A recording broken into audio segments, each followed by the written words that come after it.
Northern Pin Oak.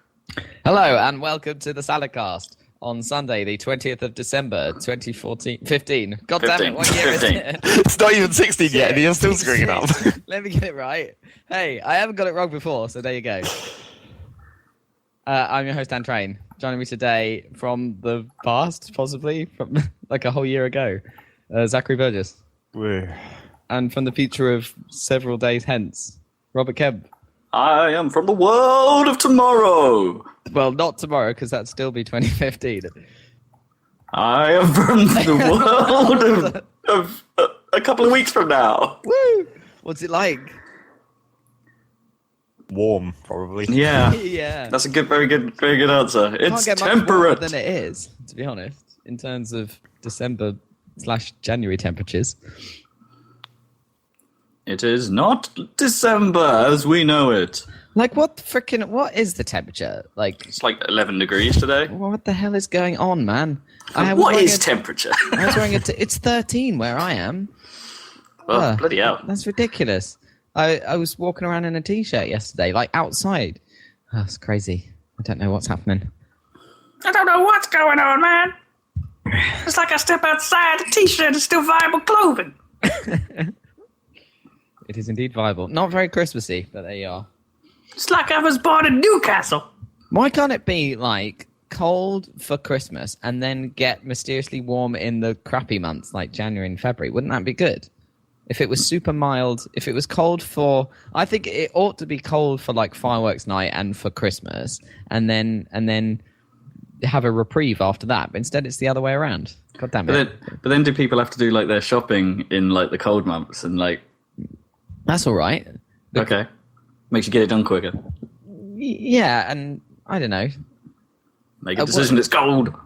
It's not that bad because like the shops always make themselves. It's probably good for shops because they as long as it's not too cold, because then it's really welcoming when they have the crazy heating going on.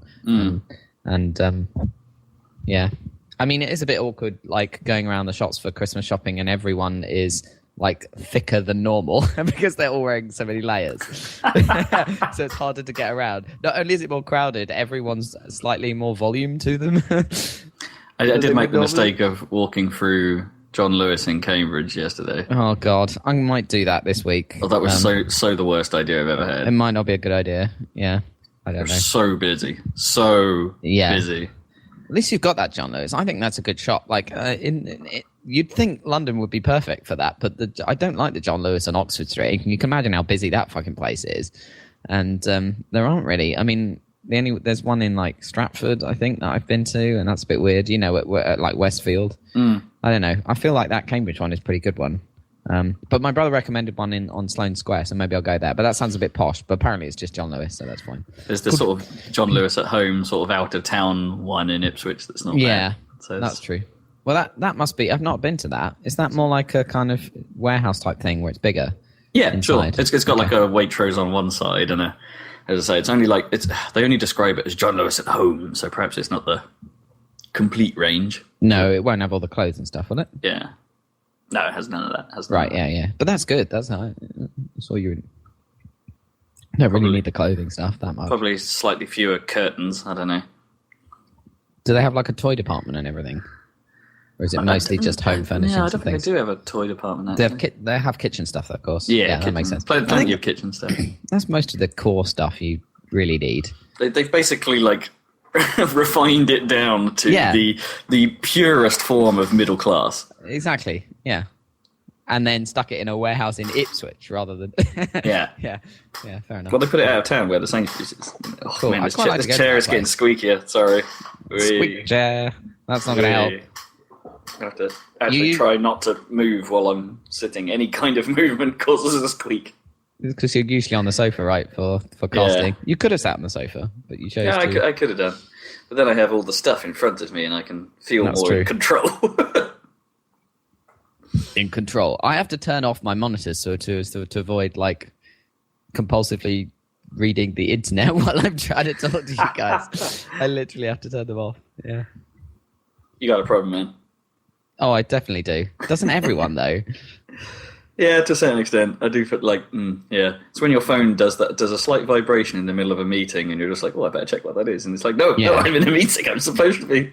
It's when you get the bloody phantom vibrations, like you think your phone has vibrated, but it hasn't. I get that all the bloody time. Everyone gets that. It's not weird. Like, All the time. Even when my phone's not in my pocket. Yeah.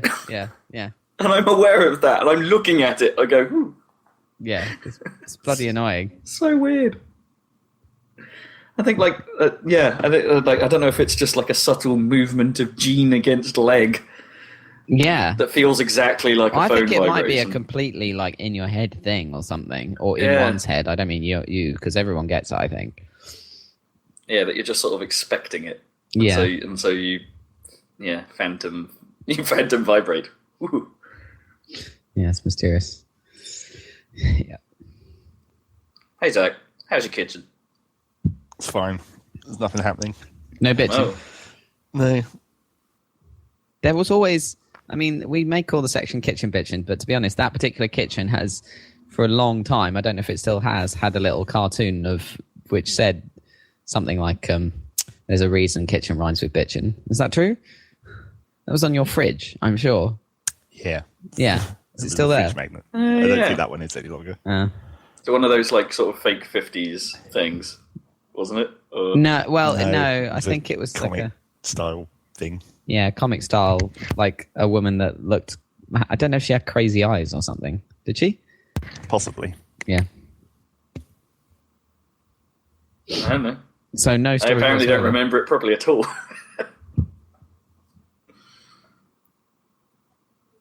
Maybe because my fridge is covered in those 50s style ones.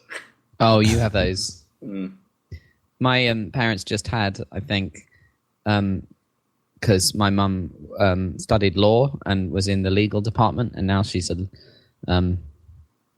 like a conveyancer, licensed conveyancer, and she's married to the lawyer as well, also conveyancer. Anyway, she just had the fridge magnet, which was a quote from like Henry V, I think, or maybe Henry IV, Shakespeare play, and it just says, "Let's kill all the lawyers." Valid. Yeah.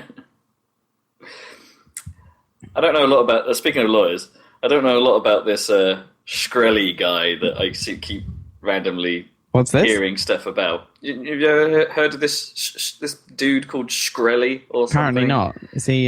He's the guy that bought the Wu-Tang album. Oh, right. He's the guy that marked up the price of drugs or whatever, right? The AIDS drugs. Is that right? Yeah, something like that. Right. A proper grade A arsehole. Yeah, yeah. And I saw a picture where they put a photo of him smiling next to a photo of Donald Trump smiling to show that they had the same stupid dickhead smile, which is quite funny. Rich asshole smile. But yes, as it turns out, I think his lawyer agrees with the world in combining the collective thoughts of assholery into ranking up his lawyer expense fees by like a factor of 5,000% when Shkreli got arrested.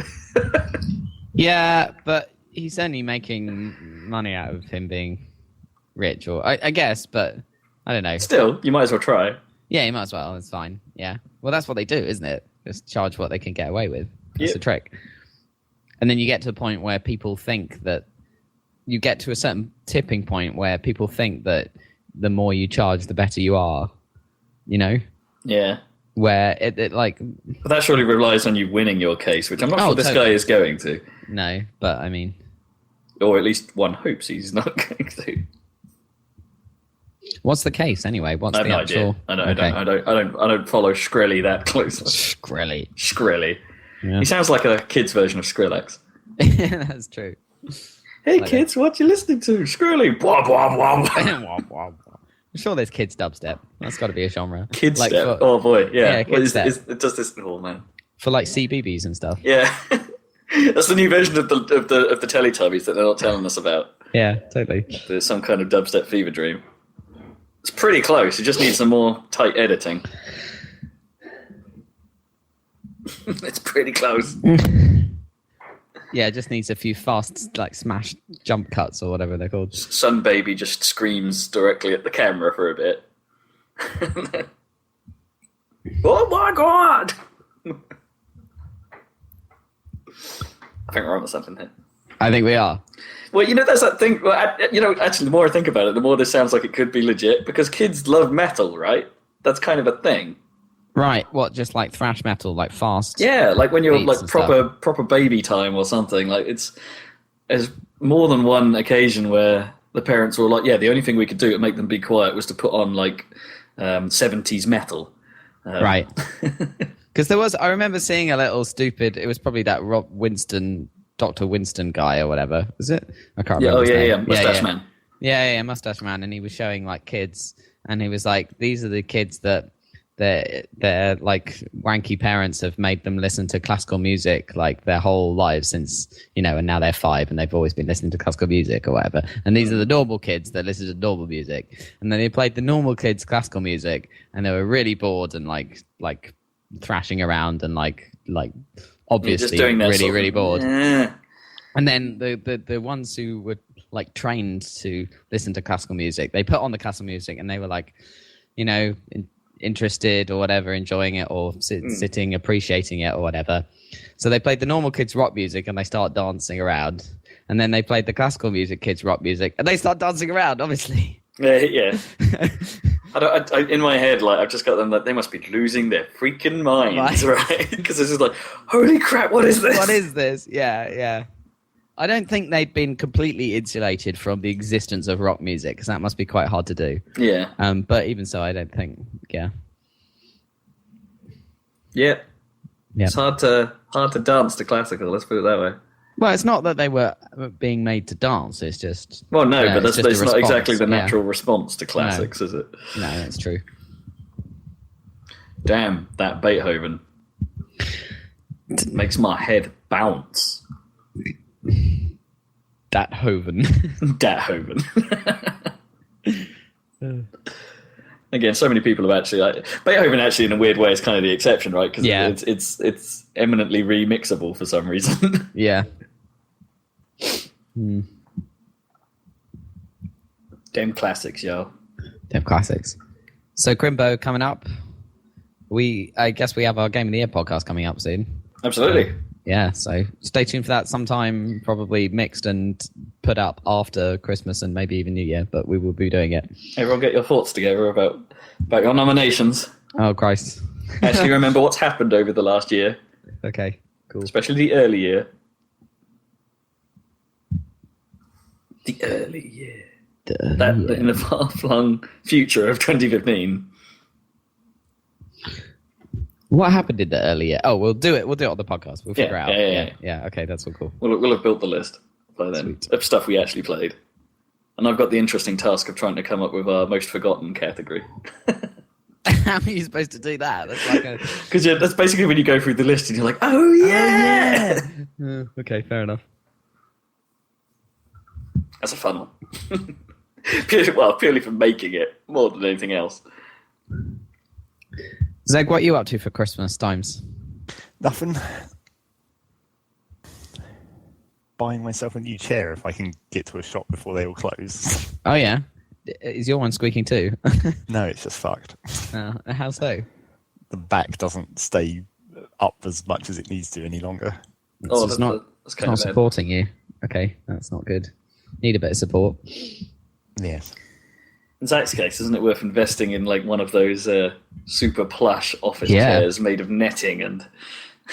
Yeah, you could get a super hardcore, like a lazy boy but in office chair form or something. I don't know, like executive office chair bullshit. Like, the main problem is like I probably couldn't even get one like Rob's because it wouldn't fit with my desk, and then I'd have to buy a new desk as well.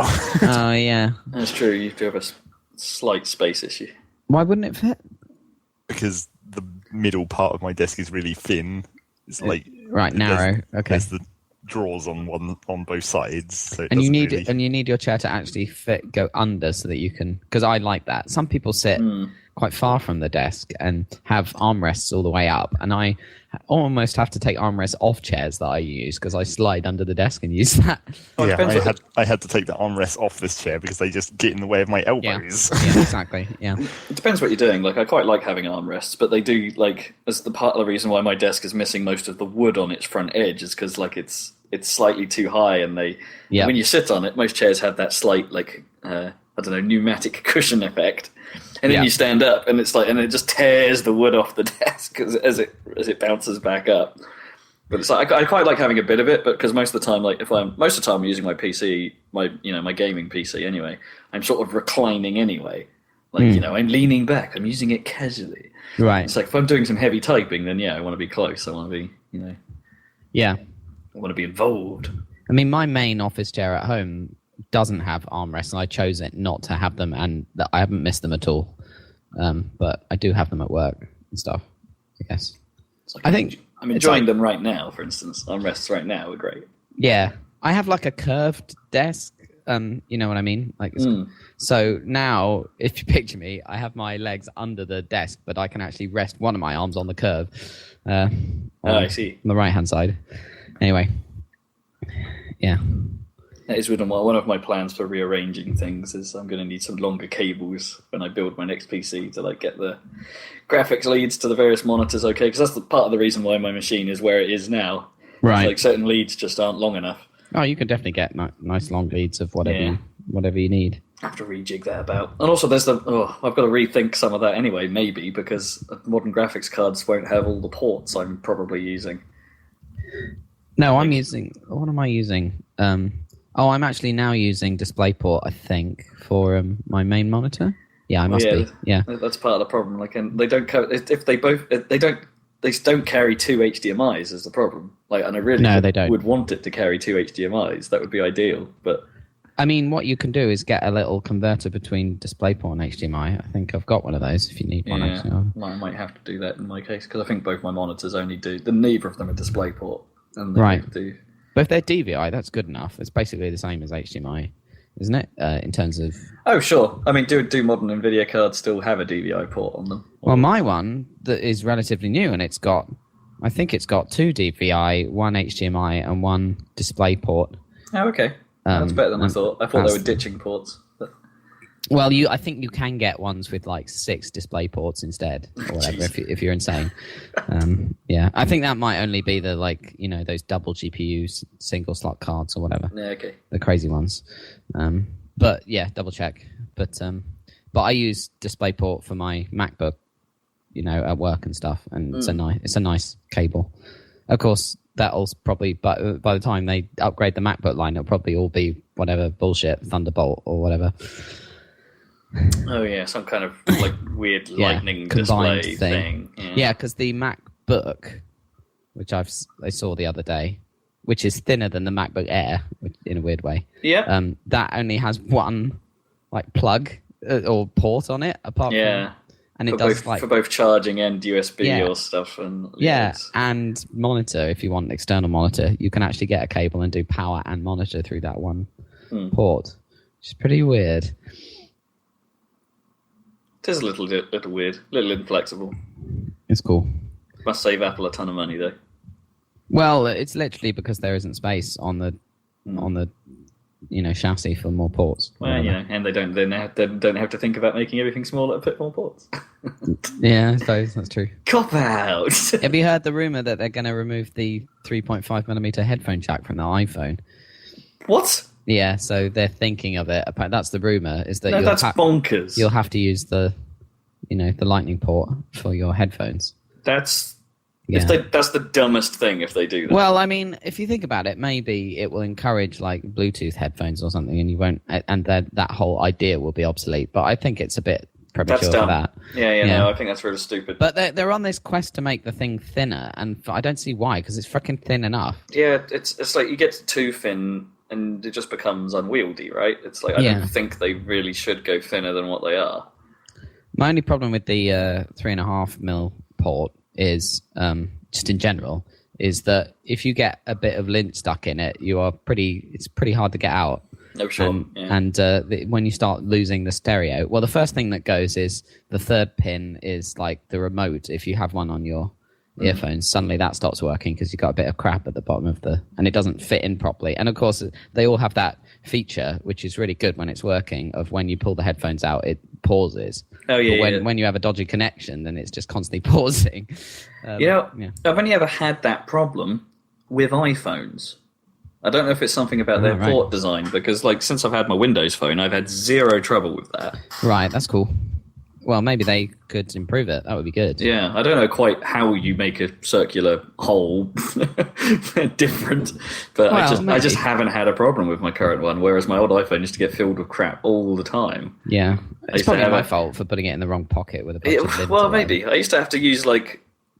I ended up using like Gnome's earrings for a bit, just to sort of like scoop bits of crap out of it, and it's like, I shouldn't have to do this. In fairness, like actually back in the day, like when USB ports were a bit bigger on phones and stuff like that, I'd have to do that with some of the older USB connections as well. Actually, no, I did that with iPhones as well. When iPhones had their big chunky connectors, the amount of times I had to just peel stuff out of them. But it's actually easier to get stuff out of those than it is out of the. Oh, not the old ones. No, the old ones were real awkward because they would like the gap between. The problem was the gap between the one side, the pins. Yeah. And the edge of the connector. So actually getting something in there to pull that stuff out was a real pain. Yeah, because Lightning it works both ways up. So, no, I guess you just don't have that little pin. Yeah. And you don't have that like sticking out pins in that one, so that's less of a problem. Yes, still. You're never going to solve the issue. Like, except by having no ports, I suppose. But no, I don't know. I'm not in for that. It's like it seems so restricting. Someone like me who likes their, good quality headphones. It's like, but I don't want to buy a good quality pair of headphones just for my phone. That's crap.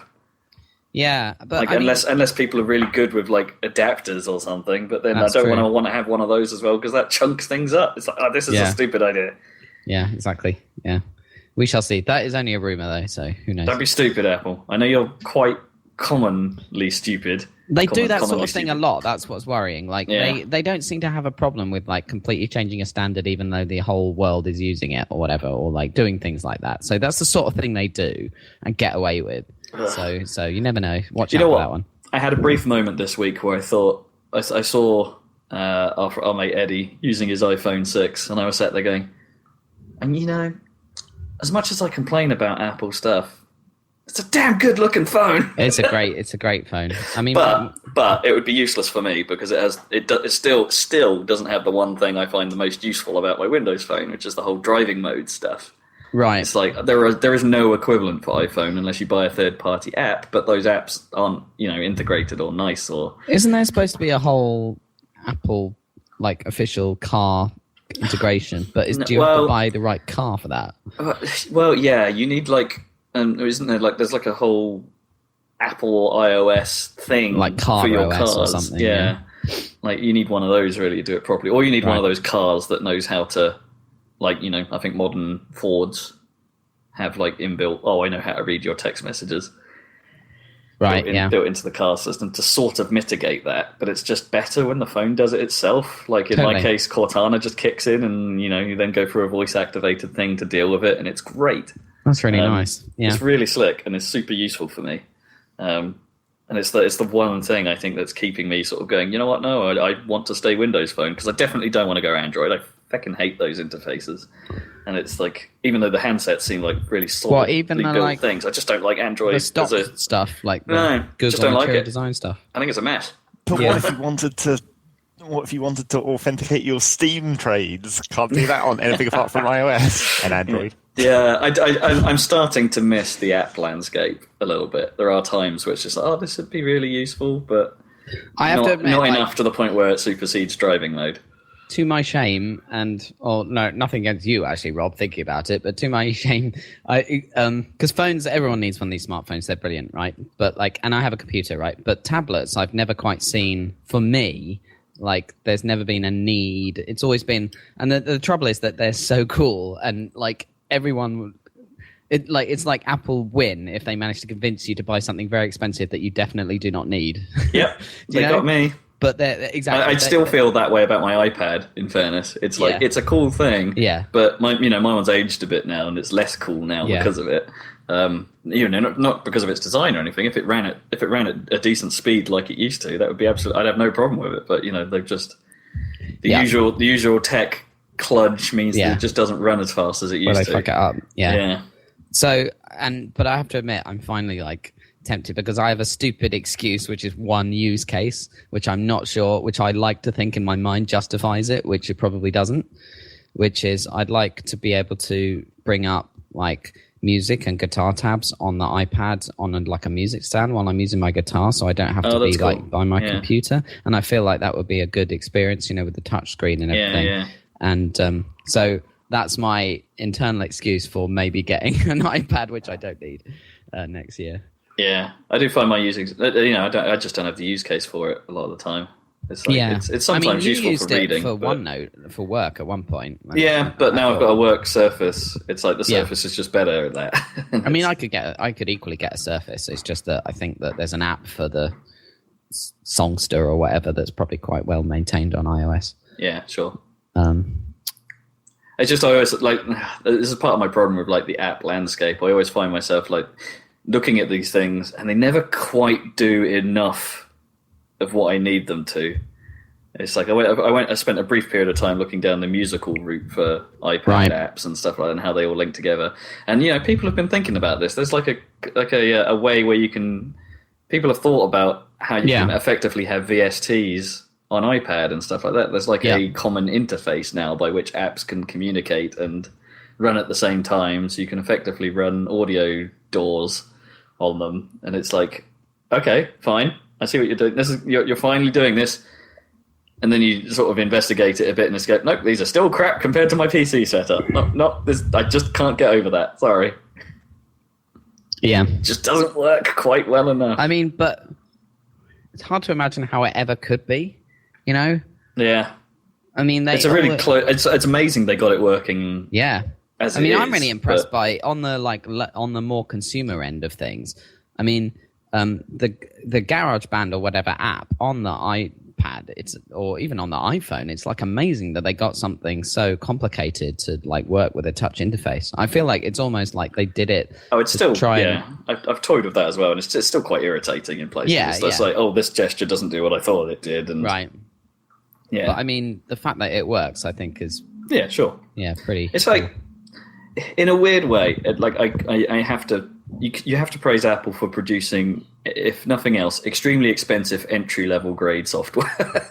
Like, even if it's not Apple doing it, all these third parties getting involved. The iPad's like App Store is a great place for entry-level stuff. Yeah. Just you can't do anything particularly useful, or there's always a limit I hit against, and it's just like, and then I feel a bit off-put by the whole thing. I'm trying to think what games I would buy on the thing if I got it. Say I got it tomorrow. Just don't buy games. Like a lot of the best ones are free. So yeah. Like here we go. Segue. I've started playing Hearthstone. Well, exactly, Hearthstone. So I'd probably get Hearthstone. We'll talk about that when it gets, because I quite like to talk about that. So I will get to you that part. But I might get the old KOTOR or whatever, see what that plays like or whatever. Or even like XCOM, the last one, that might be quite good on iPad. But apparently that was a pretty good version of it. Yeah. But I'll probably be playing the new one on PC before long, so. Yep. Yeah. Anywho, that Star Wars, though. Do we need to talk about that before we get into games? No, we get don't. To games, I think we need to literally talk about don't Star have time Wars. to do that. So, and also spoilers. So it's time to talk about Star Wars without spoilers.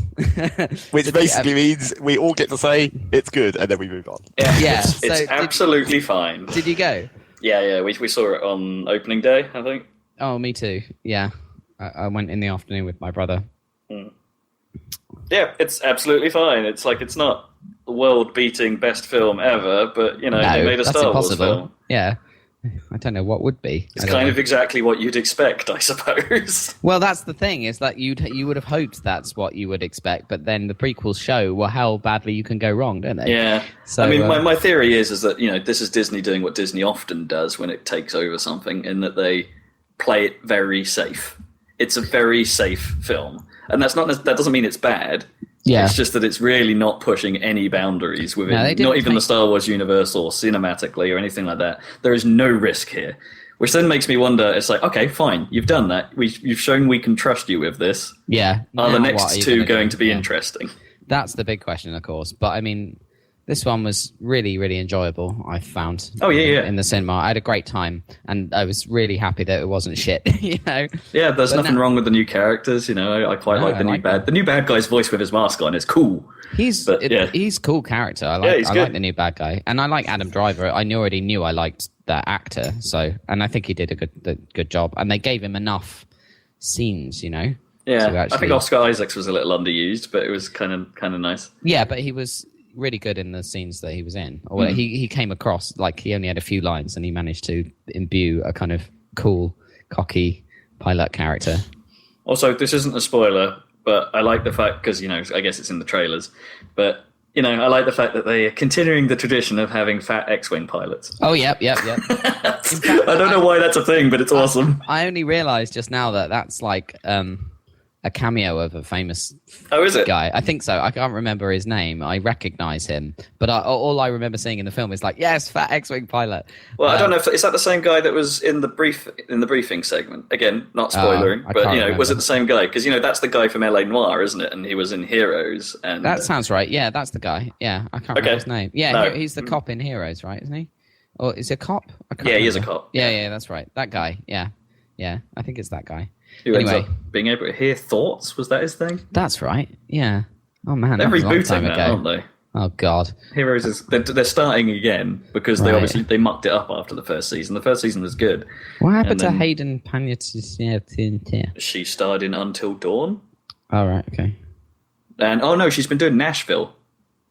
Oh right, okay. That's like a singing thing, isn't it? It's a country western music drama. Music drama thing. Okay, cool. So the only thing I'm thinking now is like because I had a huge smile on my face throughout the entire thing. now I'm worried that like pretty much what I was worried about did come true in that like they put too much Star Wars check boxes into it. Like the fan service is too much. It's like it's not like fan service in the kind of you know. I don't know. Fan service originally was like showing you like the cute girl character in underwear or whatever, wasn't it? That's the original kind of anime meaning of fan service. Sort of take it further than this stuff or unnecessary. Whereas this was like legitimate fan service, but it's just too much of a remix. Like absolutely. That's my only real issue with it. Is like it like hits so many. Here's the cantina. Here's the chessboard. Exactly. Maybe don't. Hyperdrive. Yeah, exactly. But it's like it hits like bang, bang, bang, and also like if you compare it to those old films, like it's a bit unfair maybe to compare it to Empire. Even it's more like A New Hope, but like the pacing is absolutely breakneck. Like it does not slow down. I mean, the tone changes. Well, it's much more modern in that respect, isn't it? You go back and watch A New Hope now, and it's quite. Yeah. It's quite a slow film, isn't it? I think if you were a kid and you'd never seen A New Hope and you watched it for the first time and you were like 6 or something, you'd get pretty bored during like the desert while you're waiting for R2 to, and then Luke's being annoyed, and then, you know. But this is why the first one I think still holds up better than than most people expect. I mean, I still don't think it holds up particularly well. I think it's aged kind of badly, but it's the world building it does by taking that extra time. Is why Star Wars is what it is. Yeah, exactly. And I guess they don't need to do that in this one because that world is built. Yeah, they didn't really invent new mechanics or you know. It just is. There's no like sitting in a hut, kind of talking about the Force vaguely while you're pottering around, looking through your old chests and things. No midichlorians. Yeah. But that's what I mean. It's like it does not stop, does it? Really, no. It is absolutely relentless. But it's good. They packed a lot in there. Like a lot happened. Oh, and it beat it. I suppose fairly expectedly has beaten the first day box office records. Yeah, it's which was apparently held by Harry Potter. I didn't think that still had it, but that's the thing is it's always like a recent movie. It seems like movies make more. Because when they adjust for inflation, it's like Gone with the Wind made way more money than any film ever. I think. What you mean? You reckon they never do that? That it's just like the number is bigger, therefore it's beaten the record. I think that's right. Let me look it up. Sorry. All right. Well, let's start talking about news. You go look it up. indeed. Well, Zach and I, we missed a lot of stuff last time on the Saladcast. We didn't miss like news stuff. We missed an event which Yeah. contained a lot of news. Well, because we talked about that Final Fantasy VII remake trailer and stuff but we didn't realize that came out of PSX, which happened the day before we recorded. So we kind of suck in that respect. but yeah, so the Final Fantasy. Let's talk Final Fantasy VII while we're at it, because we already sort of covered that ground. But I've there got your some numbers stuff. for you. You got my numbers. Got my numbers. I've got your number. Star Wars 1977, 2.8 billion. Right. Avatar 2009, 3 billion. This is adjusted for inflation. Oh, these are total sales, right? Yeah, worldwide gross. Yeah. Number 1, Gone with the Wind 1939, 3.4 billion. Okay. So that's your. So that still wins. Yeah. But those are the top 3. Gone with But the Wind, currently Avatar, everyone and says Star Wars. Avatar, right? Because it's just got the biggest number Exactly. by modern standards. So that means that if considering Avatar is 3 billion and Gone with the Wind is 3.4, then adjusted for inflation, then The Force Awakens could beat both, right? Could beat Gone with the Wind, right? Because people are projecting it might be Avatar, and that's Depends only, how quick the drop off is. If everyone sees it that wants to see it straight away and then goes, "Yep, we're good." yeah. But then I suppose a lot of the benefit of Star Wars, I guess, as is already being proven by Twitter, is that many people are rewatching it many times. Yeah, well, that's what happened with the original Star Wars and Gone with the Wind, I think. I don't imagine many people rewatched Avatar, though, did they? No, probably not, man. No. It's just like everyone went because it was like, wow, 3D, we've got to check this out. I guess. And it's Anyway, still the best 3D film. blah. Final Fantasy VII, what's going on? So the extra news that came out after PSX in a sort of quietly made press release,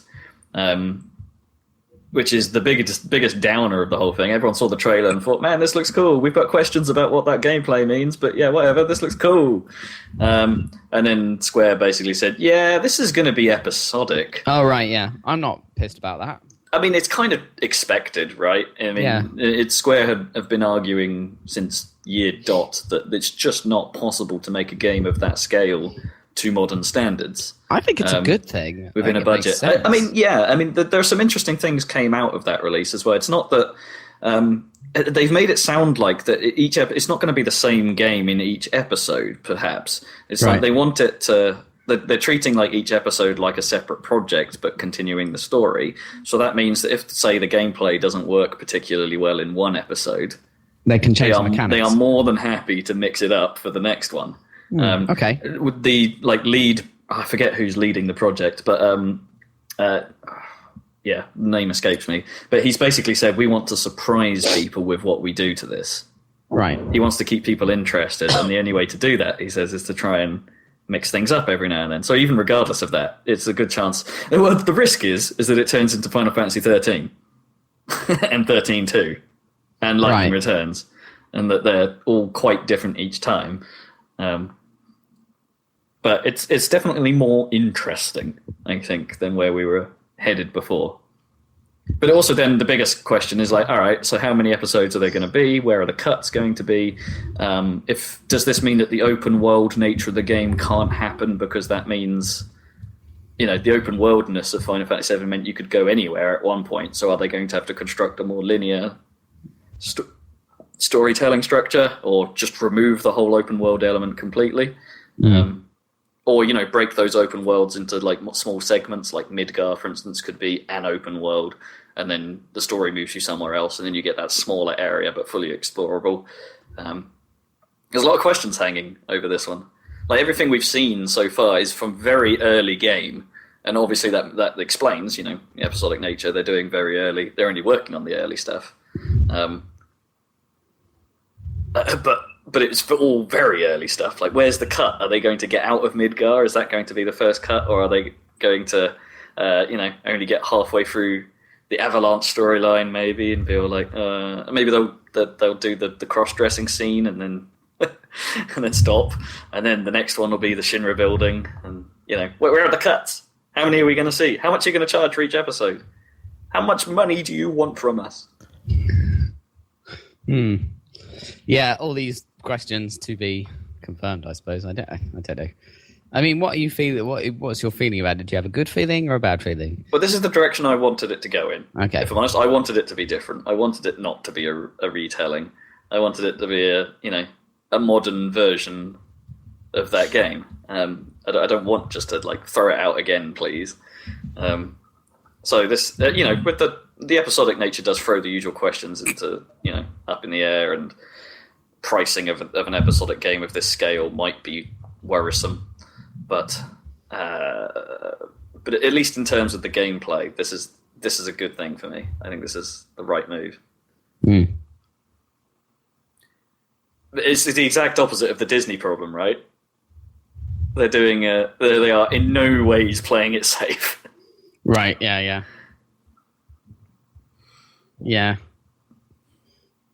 Well, you've got to give them the benefit of the doubt for the time being. I think. Absolutely. I don't think there's any- It's still, there's big names on it.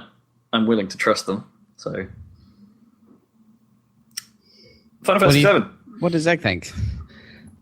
Yeah, it's the biggest fan out of the three of us, I suppose. Arguably. I think it's probably going to be too expensive. That's going to be the thing. Yeah. They're going to end up trying to charge like 30 quid for each of the episodes, and that's just not going to work. That would be too much. Yeah, I think if they came in at 20 per episode, then that would probably be more fine. But it depends how much gameplay you get out of each episode. Is the thing. Yeah. I mean, Final Fantasy long game, like 20. You'd probably get 20 if you got 20 hours for your 20 quid. The pound per hour ratio is still good, right? Well, like literally on the line though. Yeah. And that'll only be if they logically split it into 3 parts that are approximately equal to the 3 discs, more or less. And is the pound per hour ratio less forgivable in an RPG where you're doing the same thing over and over again? Well, you might not be doing the same thing over and over if there's not random battles, which if they're leaning towards the 13 style system, there might not be. It might be like you run down a path and then you hit the individual fights as you go. Yeah. See, I think the pound per hour thing is a good guideline, but I think. Oh, sure. It's by no means a solid thing. But I think one expects like more value from an RPG in that sense. Yeah, again, I think it's because as I sort of alluded to, I think it's because you're expecting to do the same thing a lot. Right. That in a weird way, the pound per hour ratio is more important and probably should be beaten. Yeah. I guess that makes sense. To try and mitigate the grind, I guess. Unless the gameplay itself mitigates the grind, and that works in its favour too. But it's just kind of a hard thing to do in an RPG. I just it's almost it seems like a good RPG, like let's say Fallout 4 is a good RPG, that kind of can't help but be much better on that scale than I don't know, something like Tomb Raider or Assassin's Creed or something. Sure. Oh no, then maybe that's a bad example. I don't know. The Creed games get pretty close, right? Yeah. Okay, but like a more normal, like a Call of Duty or something, I suppose. Well, yeah. Well, that's about again because that's really short. I mean, what's a normal game these days? I don't know. Yeah, I know. It's not really a comparable thing, isn't it? Because Call of Duty is a good example, or Halo's a good example, right? Yeah, if you're Halo in it for the campaign, it's probably a bad deal. Well, Halo if you're in it for the multiplayer, then it's a great deal. Yeah, sure. But I'm sure there's people that get the Halo for the campaign, play it, and are perfectly happy with what they paid. Yeah, probably. Yeah. In the same way that people pay 15 quid for an IMAX ticket to see Star Wars. I know. I mean, did you see it in 3D? Because I managed to see it. Yeah, it was IMAX 3D for us. Oh, cool. Because I had a huge 2D screening. I don't know. They brand your screen in Ipswich or as IMAX. I don't know. The one I saw was fucking enormous, but it wasn't an IMAX. It was branded something like Extreme. I think it was branded. This was in the View in Westfield, which is a huge shopping centre in Shepherd's Bush. And it was a gigantic screen. So I was super happy, and I didn't want to see in 3D because it's like post converted and all that. And I'm like, I can't. Disney don't do 3D badly; they just do it safely. Yeah, as Disney. I remember being a little bit disappointed when Tron Legacy came out, not just because the film was but because they made a big deal of we're doing this cool thing where anything shot in the real world is going to be 2D traditional, and everything shot in this virtual world is going to be full 3D. It's going to blow your mind, right. and then you watch it and it's like, this is. I've seen Avatar you've played very safe with your 3D dials here. Right. It's like this isn't very 3D at all. Right. And Star Wars is exactly the same. Disney don't push that envelope at all. I don't think correct me if I'm wrong. It didn't add or subtract anything. But it must be hard. You can't push it if it's not filmed in 3D like Avatar. No, I guess not. Can you? And Star Wars was filmed on 35mm, not. Oh, was it? Oh, yeah. I didn't even know that. They even used they even used for some scenes lenses that were patterned after the lenses used in the original trilogy. Oh wow! Yeah, so that's quite cool. Yeah, because obviously the prequels, 2 and 3 were digital. In fact, I think Attack of the Clones might have been one of the first films to be filmed. I remember that. Yeah, there was a real big deal about that. It's like, we're doing this entirely digitally. Yeah. And now it's perfectly normal for even arty films to be filmed, or not arty, but you know what I mean. Like for the Social Network, I think was filmed on digital, for example. There was a film released this year that was entirely made on iPhones.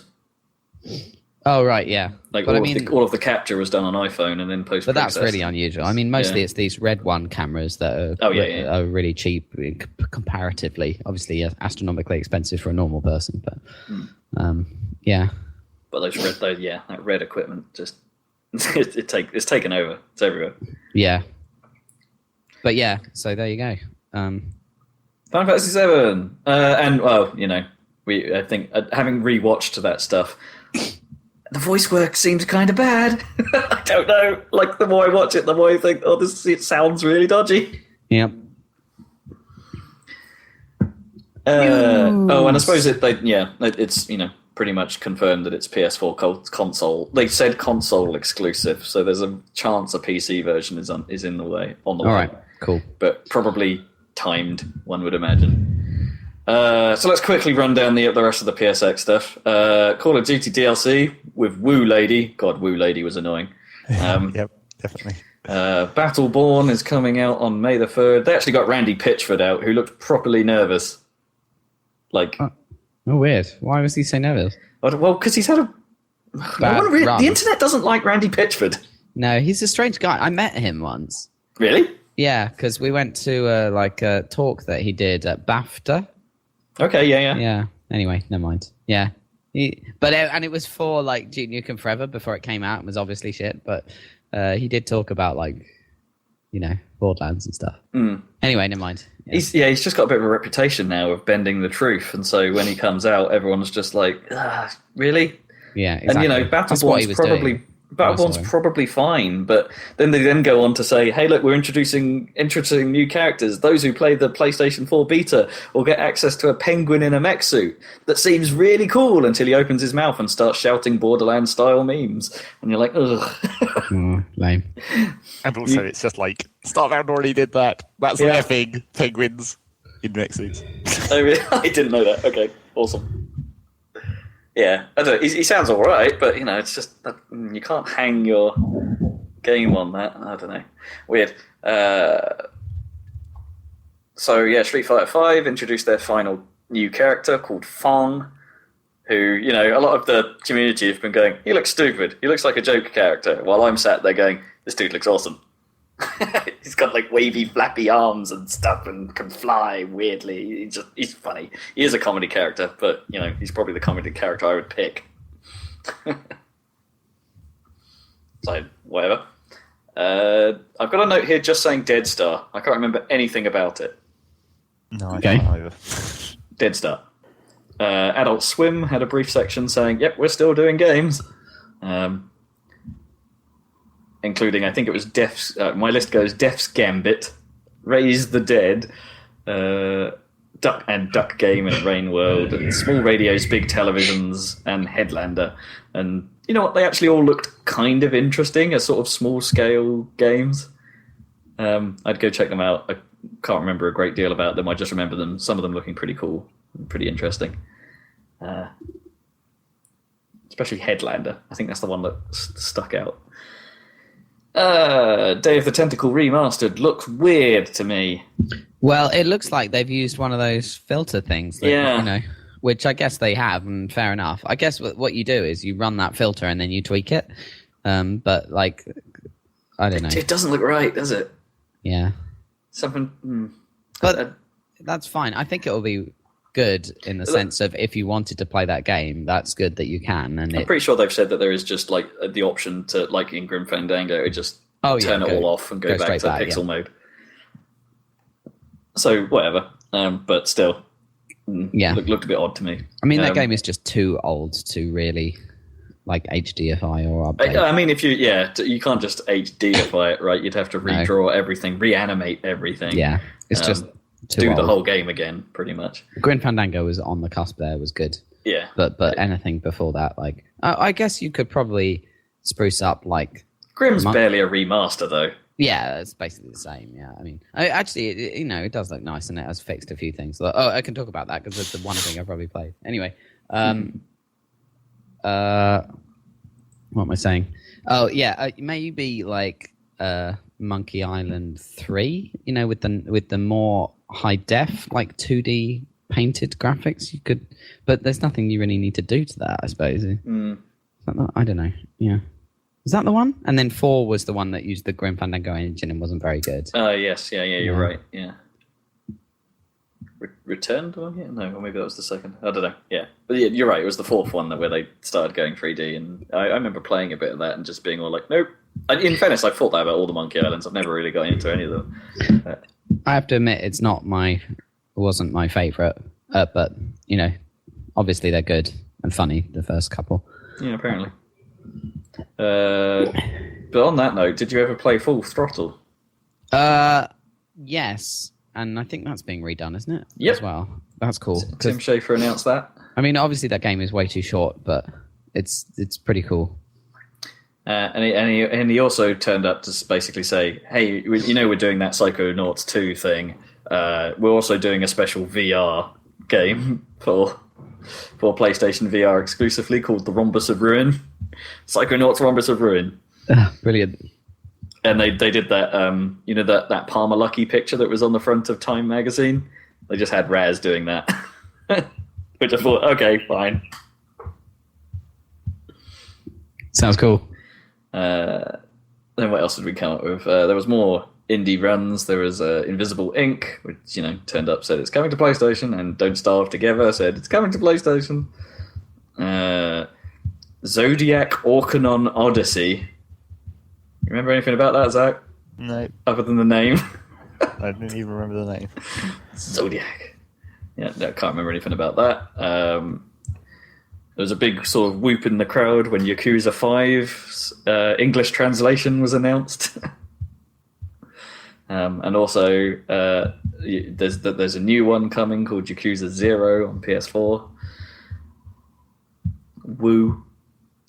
King of Fighters is getting a new game, and they seem to be going all Street Fighter-y and have decided to ditch their somewhat iconic 2D graphics and gone for... that sort of 3D modeled look, except it looks real generic.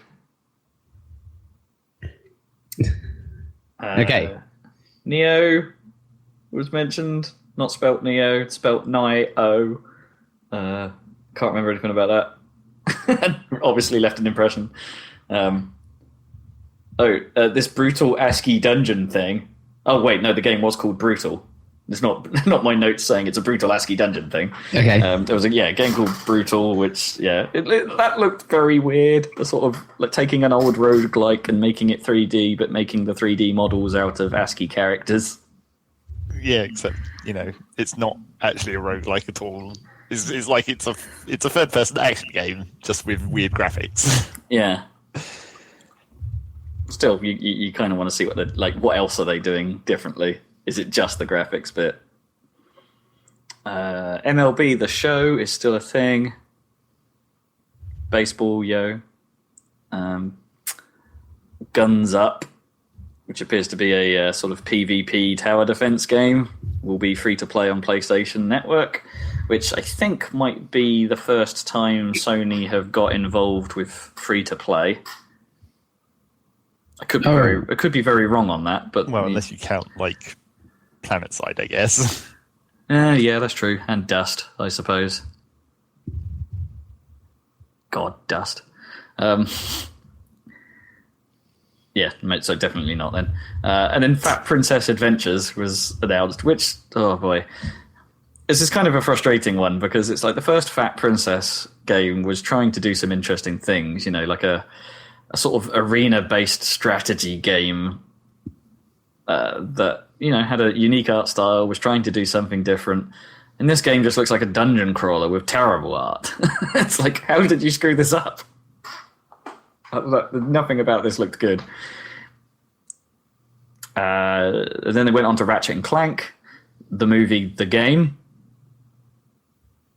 I'm not even joking. They're rebooting Ratchet and Clank, but rebooting it via the movie first. So, yeah, that's kind of weird. It looked like a Ratchet and Clank game. Okay. There was one weapon that had a really neat effect. I think they called it the Pixelator, which basically did... that effect they use in Pixels, that one good thing about that film. I have not seen that film. Oh, no, you don't have to have seen it. Oh, but, I haven't seen the trailers. They turn everything into like 3D pixels, a bit like 3D cool. Dot heroes and stuff. Yeah, so it's like they have a weapon in this game that makes things progressively more like that. And it's like, it's a neat effect. It looks really cool. That's cool. But that was the one thing I took away from that, saying, yep, all right, Ratchet and Clank. But then things got a little bit more interesting because PlayStation VR came about, and it's like, let's do some stuff. After a fairly terrible Discs of Tron style demo that didn't work because one of the combatants' move controllers failed to turn on, they then went straight to the big guns. Let's bring out Tetsuya Mizuguchi wearing a neon suit playing Rez in VR. Oh, baby. Shit, yeah.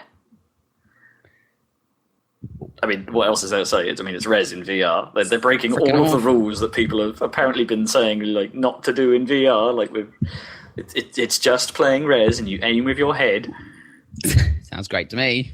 I mean, and they've updated the graphics again from HD. Oh boy! But this was the one thing I noticed. Do you remember my original criticism of Rez HD? Was that it's absolutely fine, except for some reason they've made certain sound effects out of key. Right. They fixed that shit. No, they've made it worse. Oh, great. I don't know what they've done, but it's like it's in a different key again, and it's the same sound effects that were wrong in the first place that they've changed again to be more wrong.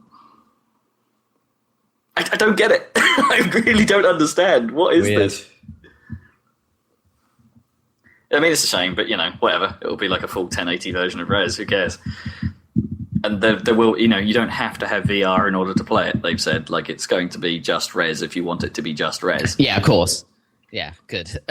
and they teased what may be a sort of either a new area, but it looks kind of open, and what's going on just sort of, like, I don't know, some kind of space mode or something, which is the infinite mode, but, like, who knows? But if you actually think about it, that game... It's 15 years old, man. Yeah, but in a way, it doesn't date. So what they could do is just double the number of levels. Just make another 5 or whatever, and then make a new game, and then put them together. I mean, why not? They did that. It's called Child of Eden. Yeah, I'd rather play Rez.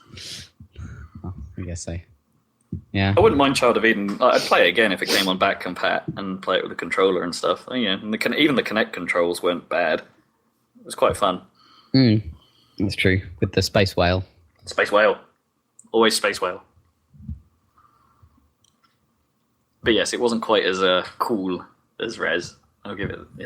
I'm not saying it's no, it wasn't a bad game. It's just a little too floaty, a little too peace and love, man. It's like hippie Rez. Yeah, it wasn't quite as No, not yeah, not as Ford Escort Mark II. So then Ubisoft's contribution to VR was, let's make Assassin's Creed Eagle, basically. It's called Eagle Flight at this point, and basically showing you flying over what looked like Paris as an eagle. And then did the classic Ubisoft thing, as at the end of the trailer, it's like, you're not alone, these other eagles come in to join you. And it's like, what is this game? We just don't know. It's called Eagle Flight. There you go. And then continuing the simulator, I suppose, trend or craze at the moment, there were then 2 games that basically were just look like just fuck about games. The Modern Zombie Taxi Co., where you're like driving a taxi and physics is happening. Okay. And then Job Simulator, which does sound friggin' hilarious, but is literally just you pretending to be doing a job wearing VR and physics happens, like Surgeon Simulator. Right, that style thing. For photocopying donuts. Admittedly, I'll give like Job Simulator its due. Its premise is kind of dumb and entertaining in itself, and it's supposed to be like it's the far-flung future, humans are all extinct, and the robots have built a museum to remember humans by, and it's like what they thought we did. Which is kind of funny. Like, okay. which means that they get it very wrong in places. So there you go. So then, I guess what looked like might be a proper VR game came out, or they showed, called Gollum. Right. Which, is a girl who is apparently bedridden with illness, has the psychic power to control golems. And then they very literally have her eyes glow blue or something when she's controlling a golem, like as if you're playing her with a VR headset on. That's not a bad idea.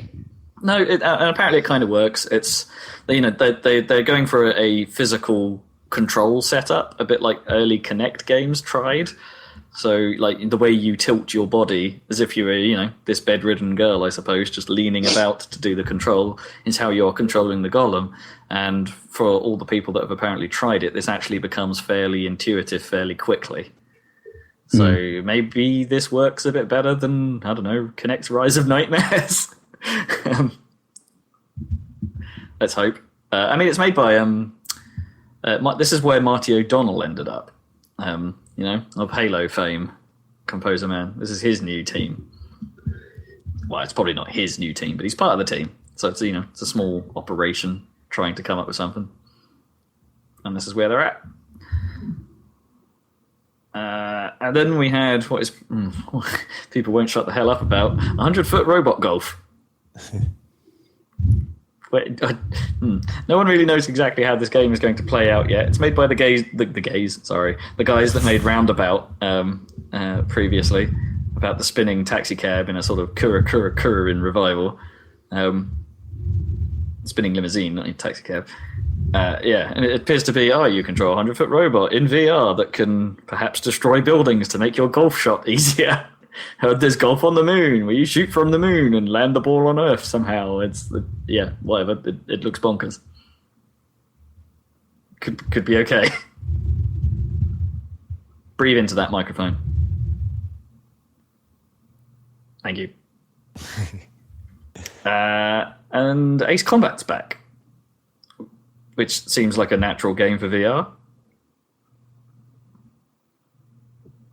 I hadn't heard about this before, but apparently they called the universe of Ace Combat the Strange Reel.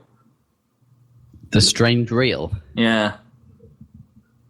In that, it's sort of realistic, but sort of bonkers and stupid at the same time. Like, there has all these real military jets, and then for some reason there's always some giant flying fortress thing. Yeah. You could sort of apply that to most Japanese games doing the real military thing. Metal Gear Solid, I think, would count as a strange reel. Yeah, I agree. Yeah, totally. Is that their universe, or is that? The Ace Combat universe is what the fans call the Ace Combat universe. The strange reel, yeah. The strange reel, which apparently they've now embraced. It's like magical realism, isn't it? Sort of, I guess, where everything is normal, and then there's a bit of weirdness. Apart from a few really stupid things.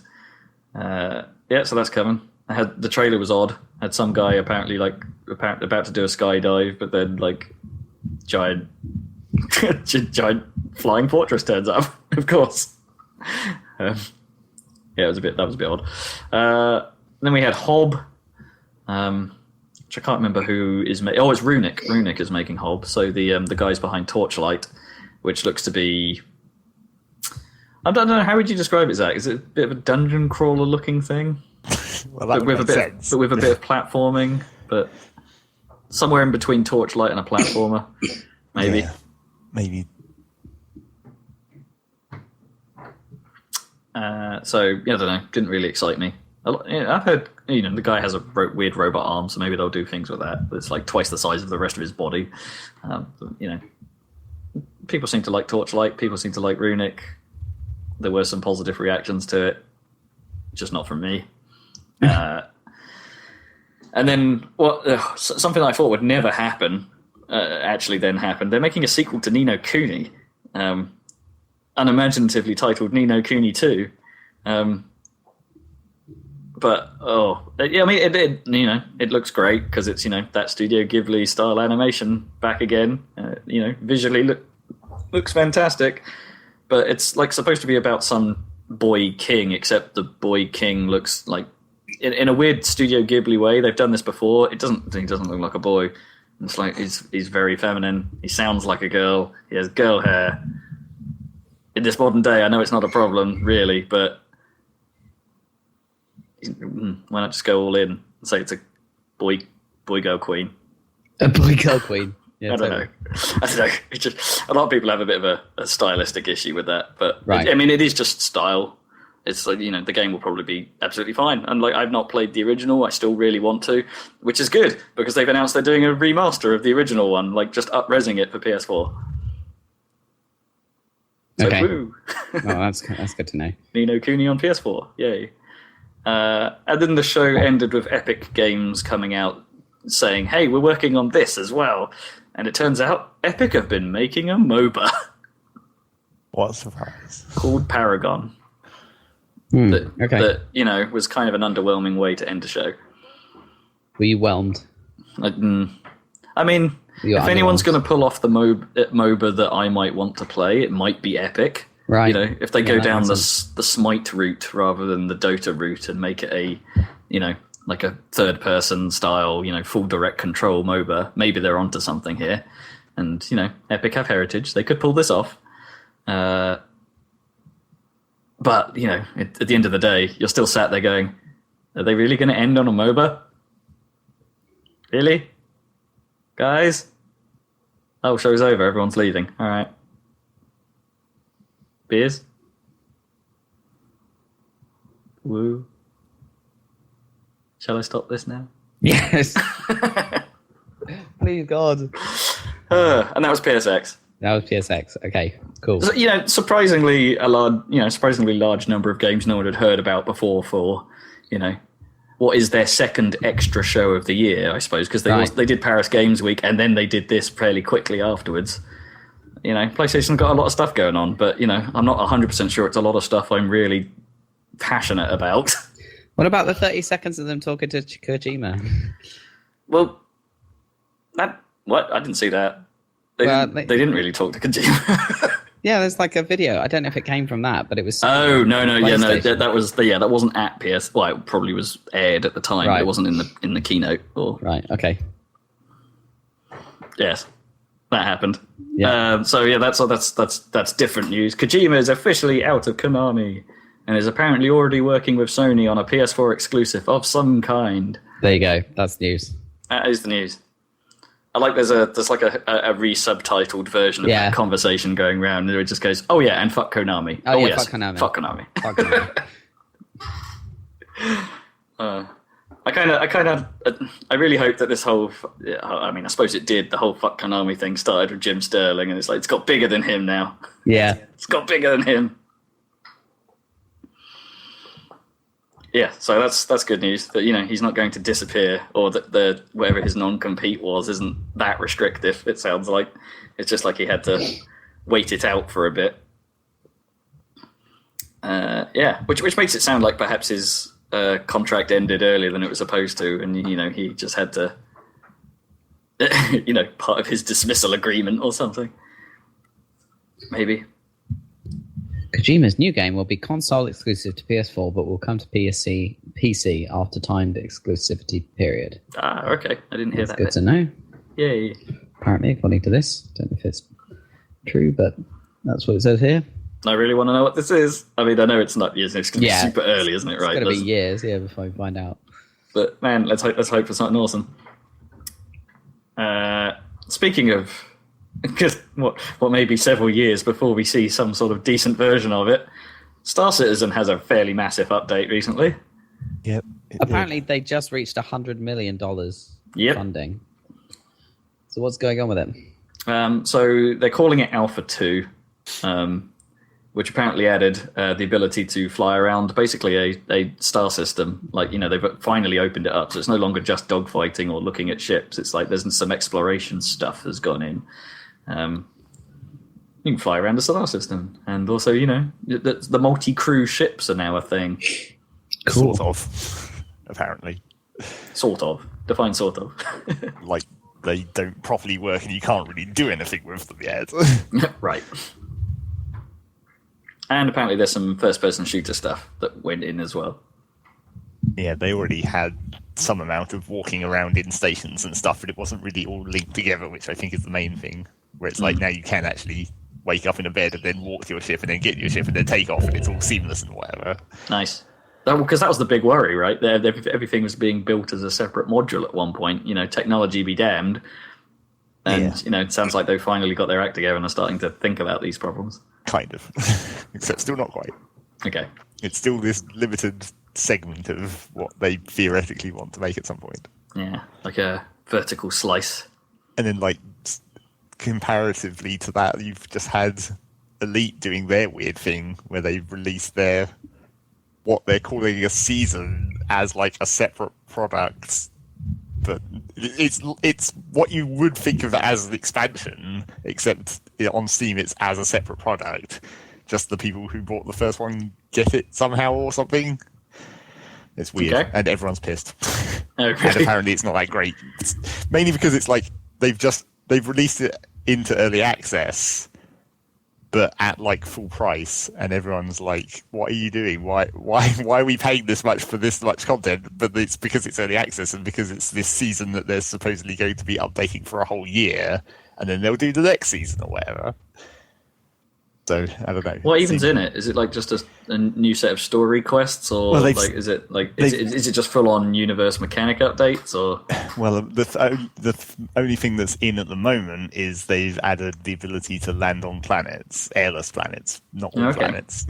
So you can drop a rover and drive around, and there's a few types of quests that are linked to driving the rover around, which apparently is okay, but obviously really generic. It's just this is just another grey moon with randomly generated terrain, and there's a building I have to drive to.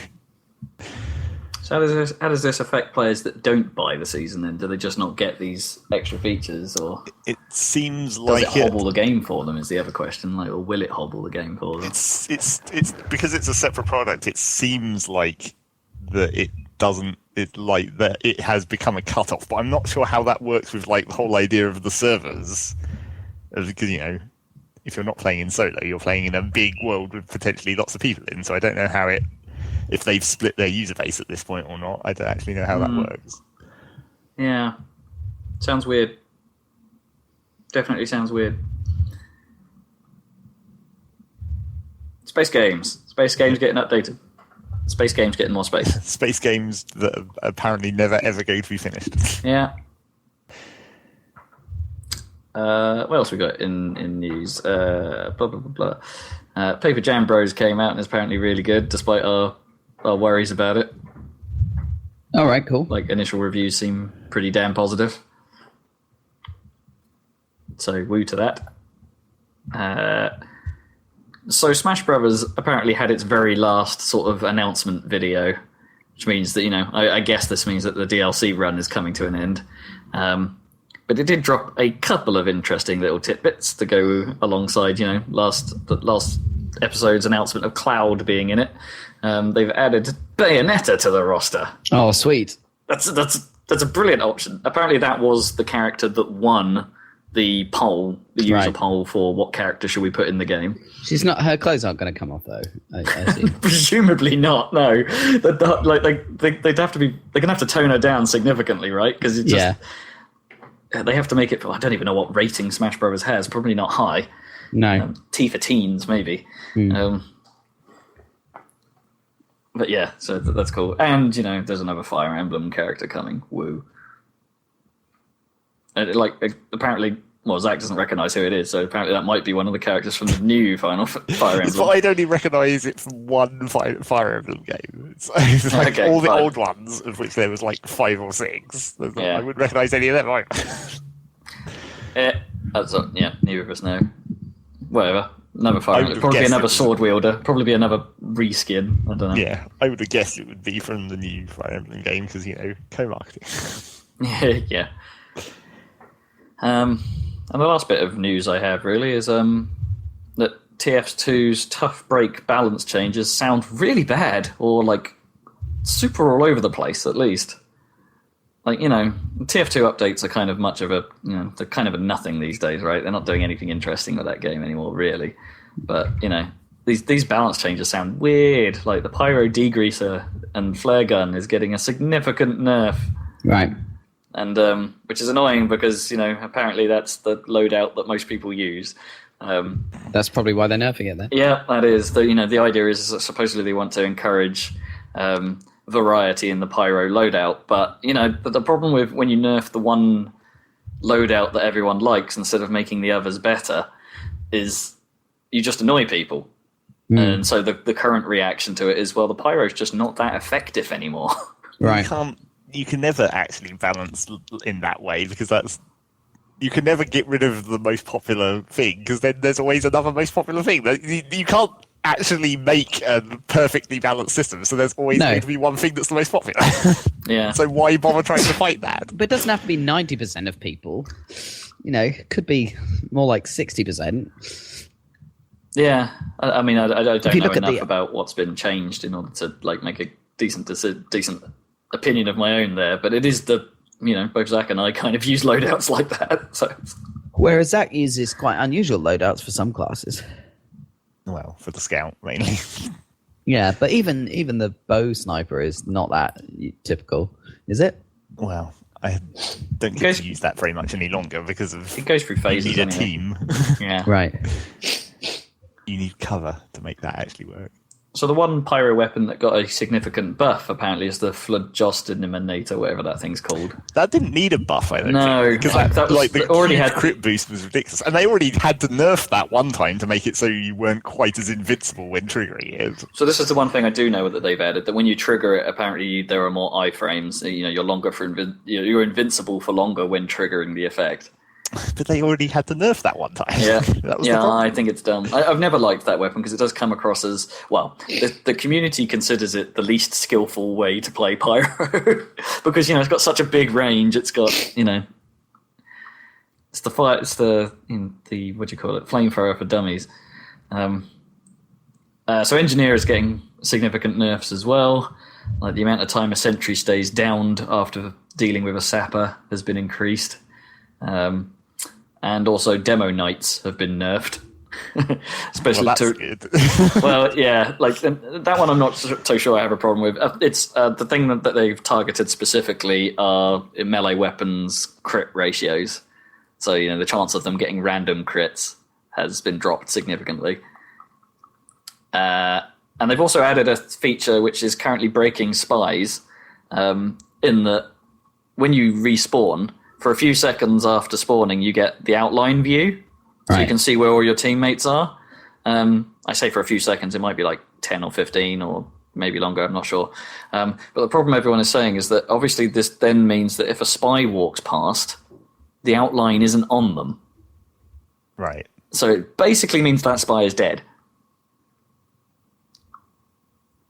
And so, yeah, spies are kind of broken right now. Especially, spies that are attempting to stay at the rear of the enemy anyway. So they get caught in this outline zone. But yeah, I don't know. TF2, man. It's like the more they do to that game, the more depressing it gets. Well, it's had a really, really good long run. Sure, but it's like... Did you hear about the Counter-Strike thing with the pistol? Oh boy, man. Kippers was telling me about that yesterday. I heard there was a new weapon and everyone was pissed off about it.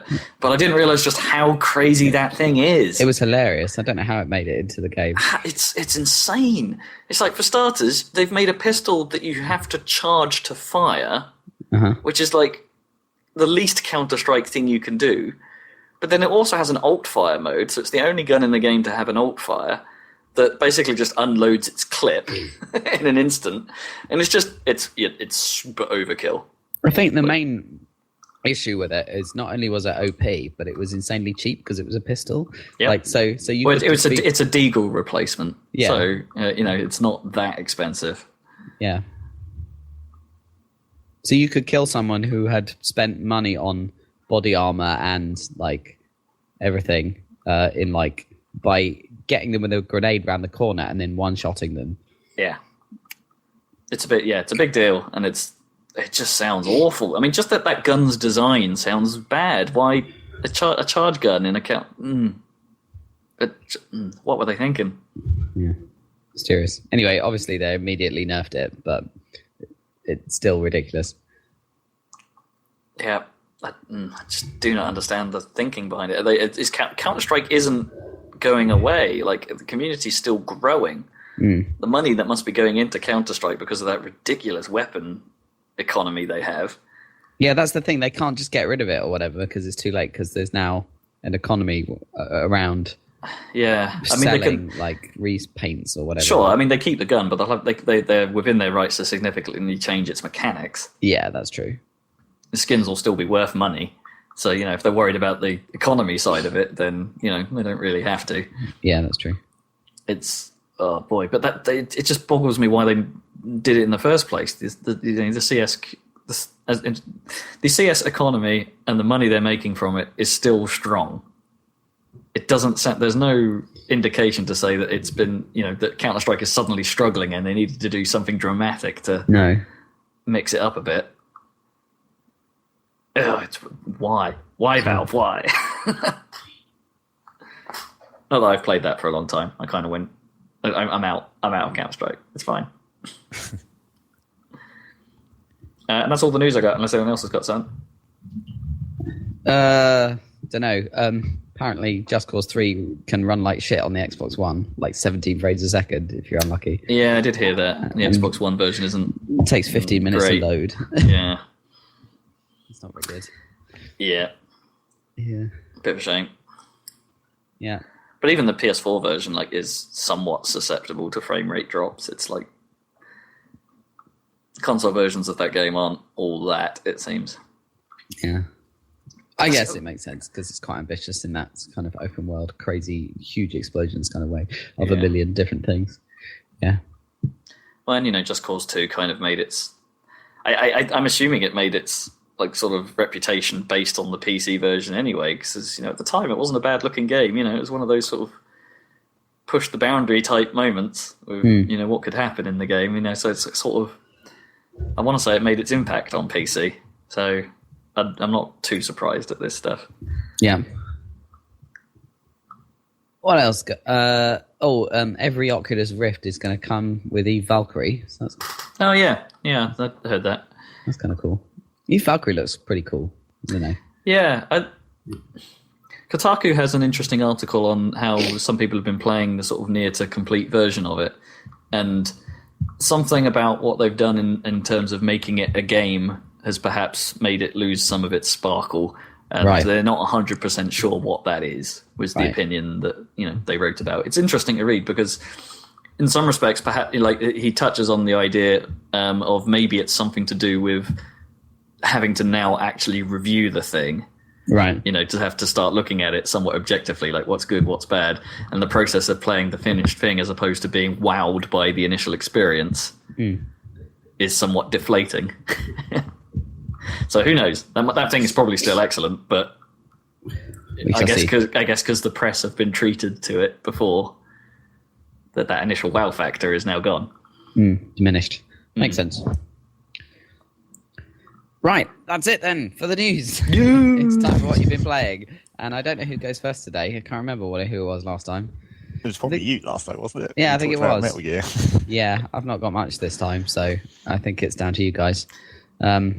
Zach, let's go with Zach. Fuck it. Woo. Well, the first thing, which is important for all of us, is Dirt Rally. It's out. Yeah. it's out, and I've initiated our league plan.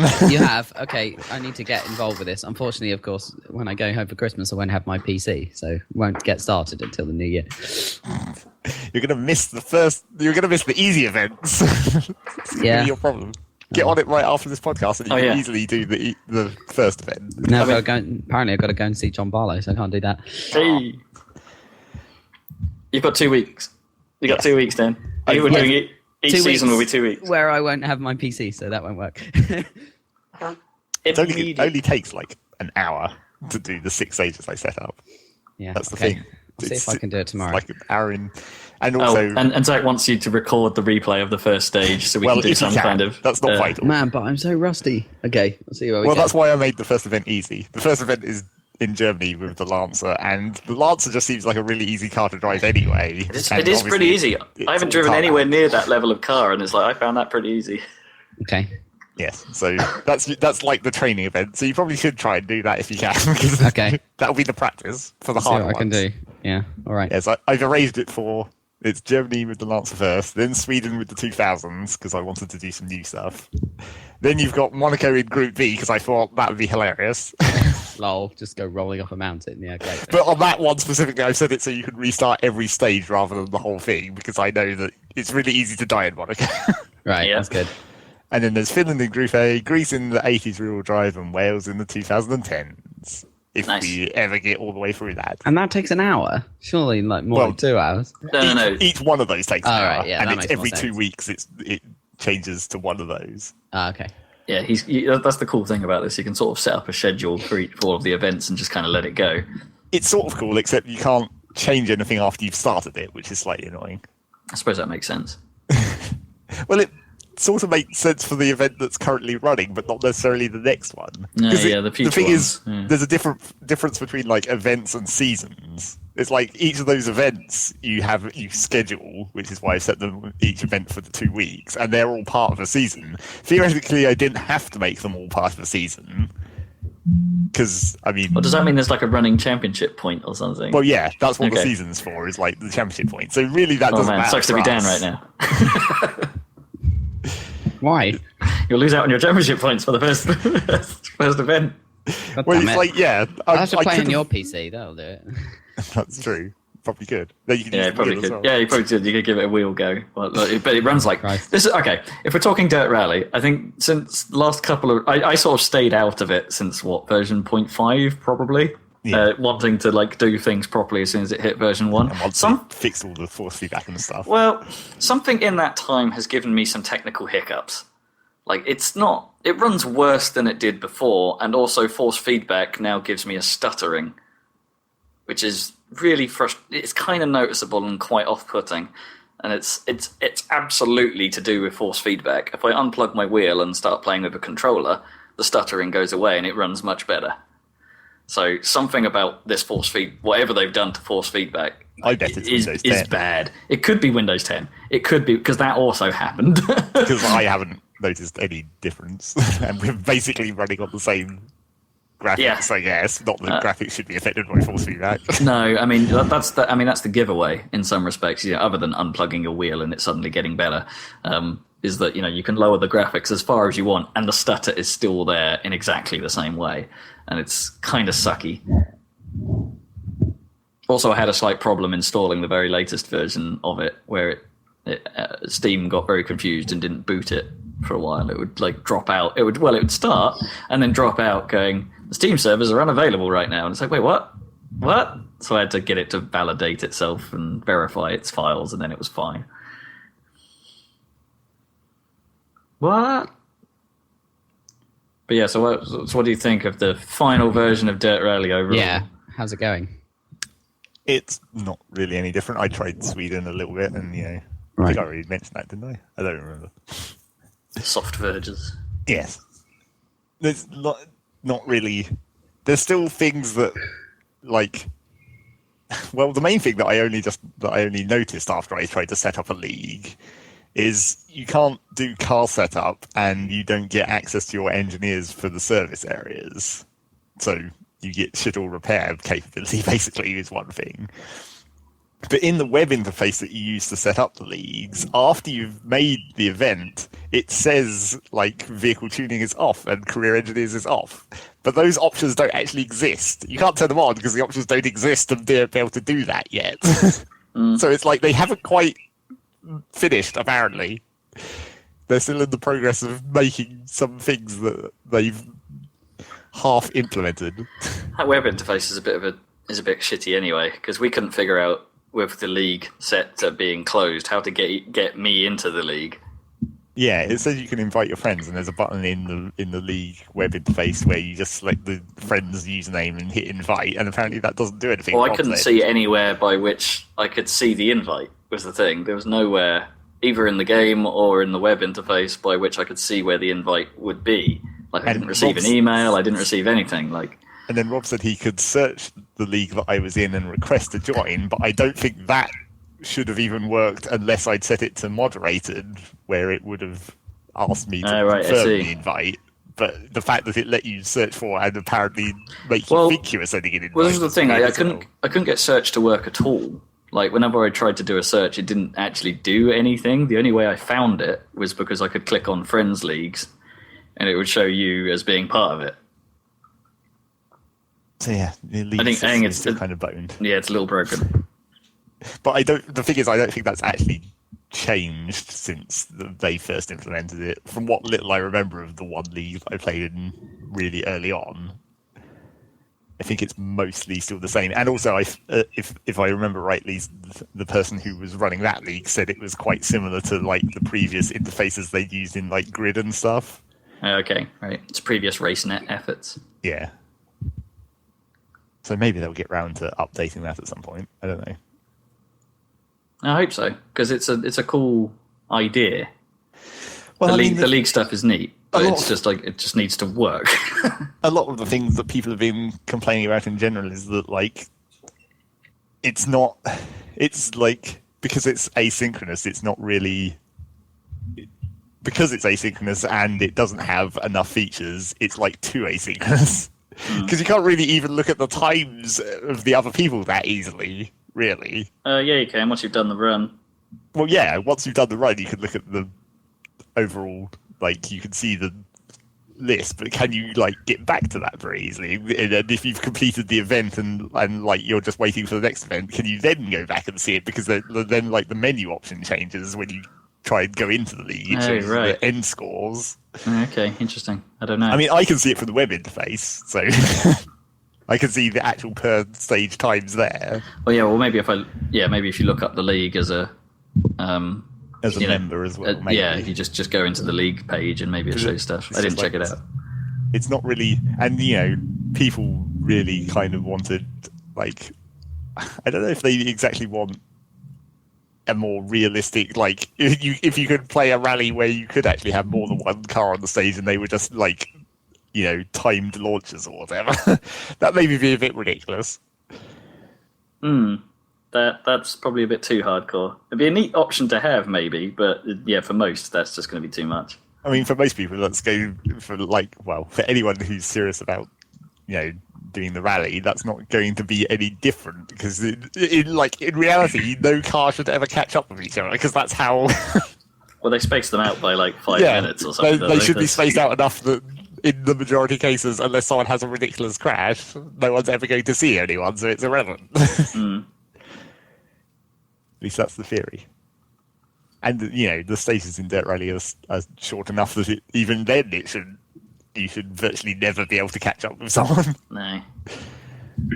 But then, the problem is if you're doing it live, because then you then have to do the penalties live as well, right? Like, if you actually choose to do a puncture, you're going to have to sit there for a minute and a half. Yeah, exactly. It'd be weird. I mean, it'd be kind of awesome, but, in the same breath, no one's going to want to do that. It would be kind of awesome if because, that's one of the other things that we said early on that they could do to make things a bit more... have more random events to have here's a broken down car at the side of the road of someone else who's had a problem and it's just an obstacle there to slightly screw you up. I mean, that was the one thing Dirt did well, right? I mean, yes, the cars launched 10 seconds apart or whatever, so it's pretty unrealistic in that respect. Yeah. But, at least there would be like, oh, there's an accident up ahead. I don't know how your guy would know, but he would call it out to you, and there'd be a car on the side of the road or something like that. It would be fudged, obviously, but it's still there, and it's neat. Yeah, that could be something they could do. I mean, they did technically have the ability to do, because it's one thing that you've like. It's an incredible. It's sort of like how there's wildlife in Dirt Rally, where sometimes when you're driving along the road, you can see a rabbit running across the road in the distance. It's like it's a random event that you never see, but there's also like one that can actually affect your car. Is like on certain stages, I think only in Wales. Occasionally, there'll be a random large rock. Oh, really? Just in the track. Oh wow, that's kind of bad. And you can hit it and do some damage. Maybe that explains why I flipped my car randomly. Well, no, it doesn't actually have physics like that. It just does damage as you drive over it. But it's just a random thing that you virtually never see, and it's like, so they sort of made the ability to do that, except I'm pretty sure it only happens in one specific place. My usual complaint still stands, though. There just needs to be more stages per area, more actual different stages. I don't like these like splitting 2 proper stages into 6. Yes. Yeah. No, that's poop. Fair enough. It gets quite boring over the length of a rally, like doing the same stages and noticeably doing the same stages. But that's why I made sure on our league to make sure that we never do the exact same place twice. Yeah. We do, obviously, in 6 stages you have to do some of the same track, but I've done it so you do the reverse ones in those cases. Yeah, that's more fun.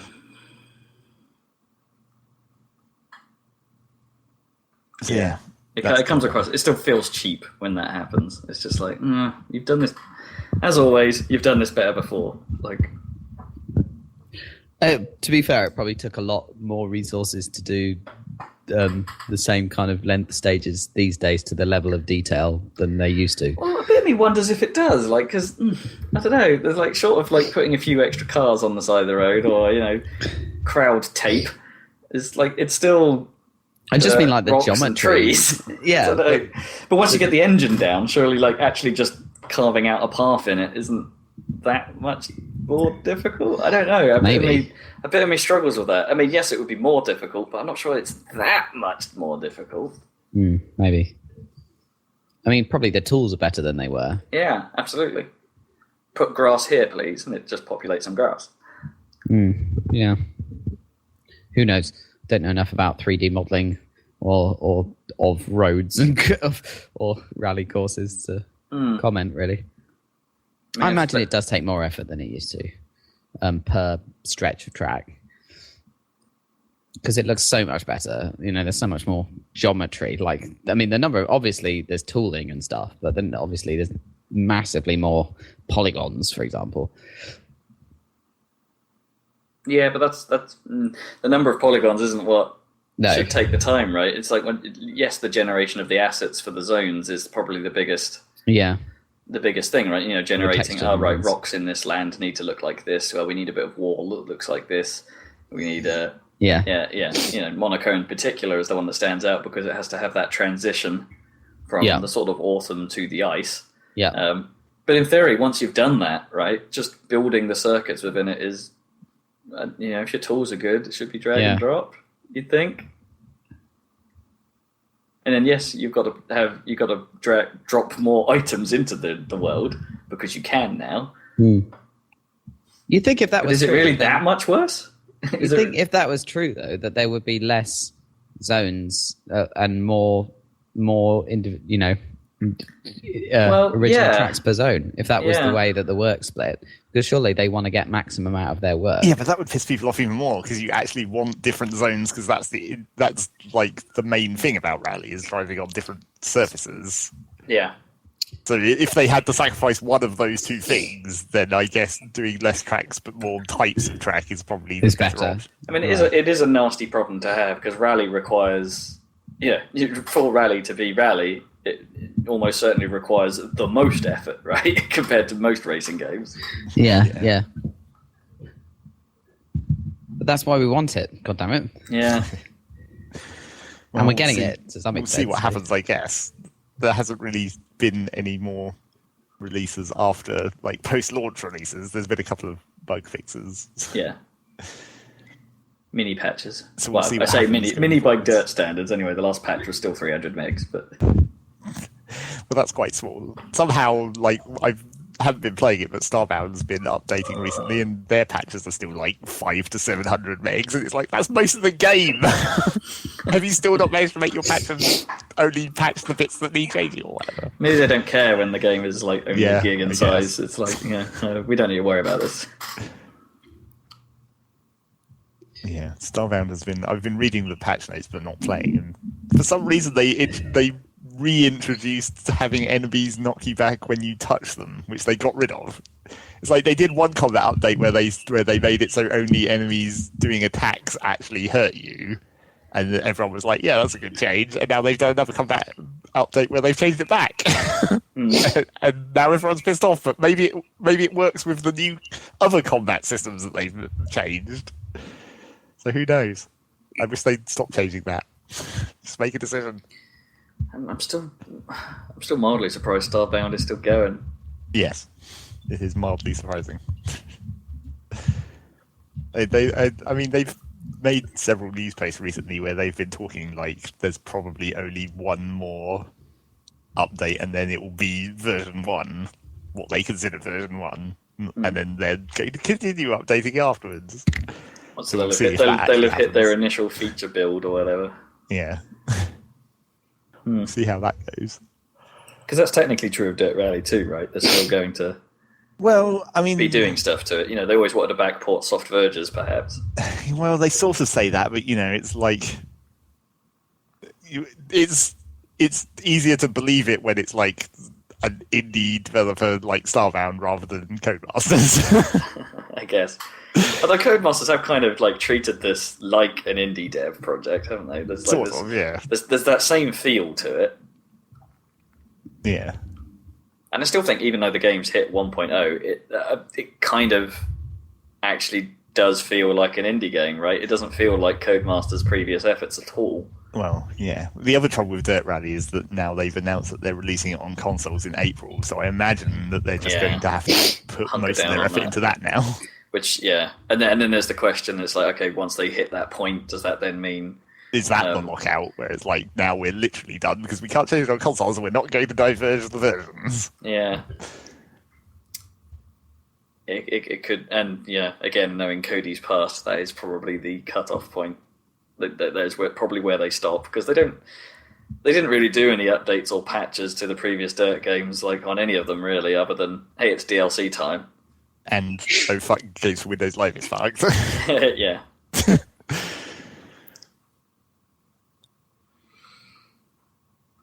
I don't know. It'd be interesting to see how well the whole project has gone for them, financially. Yeah. Is this kind of the early access route a success for a game like this?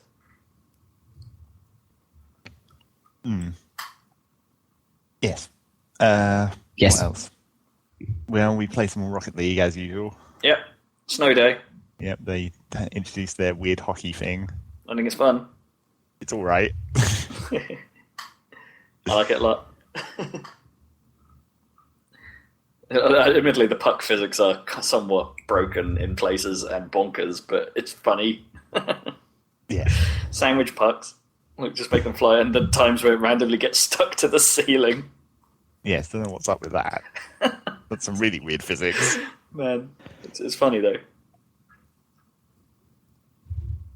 Yes. Apart from that, there was the new arena which we mentioned last time, but we've played on that more now, and that's fine. There's something about that arena that just seems to make it. It's like it's actually not that much of a difference in like shape, but it really does make it weirdly play a lot differently considering how much of a minor change it is. It's like, so the Wasteland arena only subtly raises the edges of the arena, so like the whole thing is sort of sloped upwards towards the left and right side. But yeah, it seems to mess with the gameplay flow significantly. Like things you can't line up shots in quite the same way. You can't rely on corner play as much. Well, it just seems like a lot of the time on that map, the ball isn't on the ground as much. Yeah, strangely. It's like it's all air shots. But then, of course, like some bits of it aren't There are bits of that level that feel a little bit broken. Like, there are times where you're on the slopey bits, for instance, and the camera decides to go under the floor, or if you're, it doesn't take much to get an aerial shot if you're on the upper edges of one of the slopes. It's like, they didn't bother changing the stat system for it. Yes, that's. But it's not as much of a. It's both a mix-up and not as much of a problem as I think people would be worried about. And as we sort of guessed, it doesn't seem to be in the ranked playlists. Yeah, which makes sense. I think that's perfectly fine. It probably shouldn't be. Yeah. We don't know what they're doing next. They haven't really made another announcement of what's happening in the new year. I mean, short of the stuff they're doing for Xbox, yeah. And I guess they mentioned they're doing sort of usability patches, like the reporting system and stuff. No, they have said some stuff. Ranked rejoin is going to be a thing. Well, that's what I was saying. Okay. They're doing usability stuff, like rejoining ranked games and reporting people.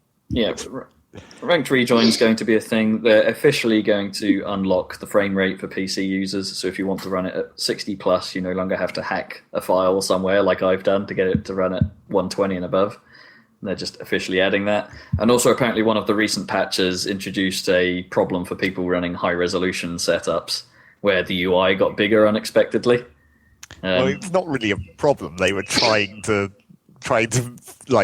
make it more usable in high resolutions, but people weren't expecting it to suddenly change. Yeah. So those people filed that as complaints. So their response is, well, we're just going to have a UI size slider in the next version. Yeah. It's like, I'm okay with that because I'd quite like to make my UI a lot smaller. They really should have done that in the first place. Yeah. I mean, if it means that the text that says 30 seconds remaining or whatever is smaller, then because that is the worst bit, right? It just appears in the middle of your fucking view where you need to be looking most of the time, and it's like, go away, extra text. If I can just make that smaller, maybe that's better. Yes, maybe. So Rocket League, still Rocket League. Yep.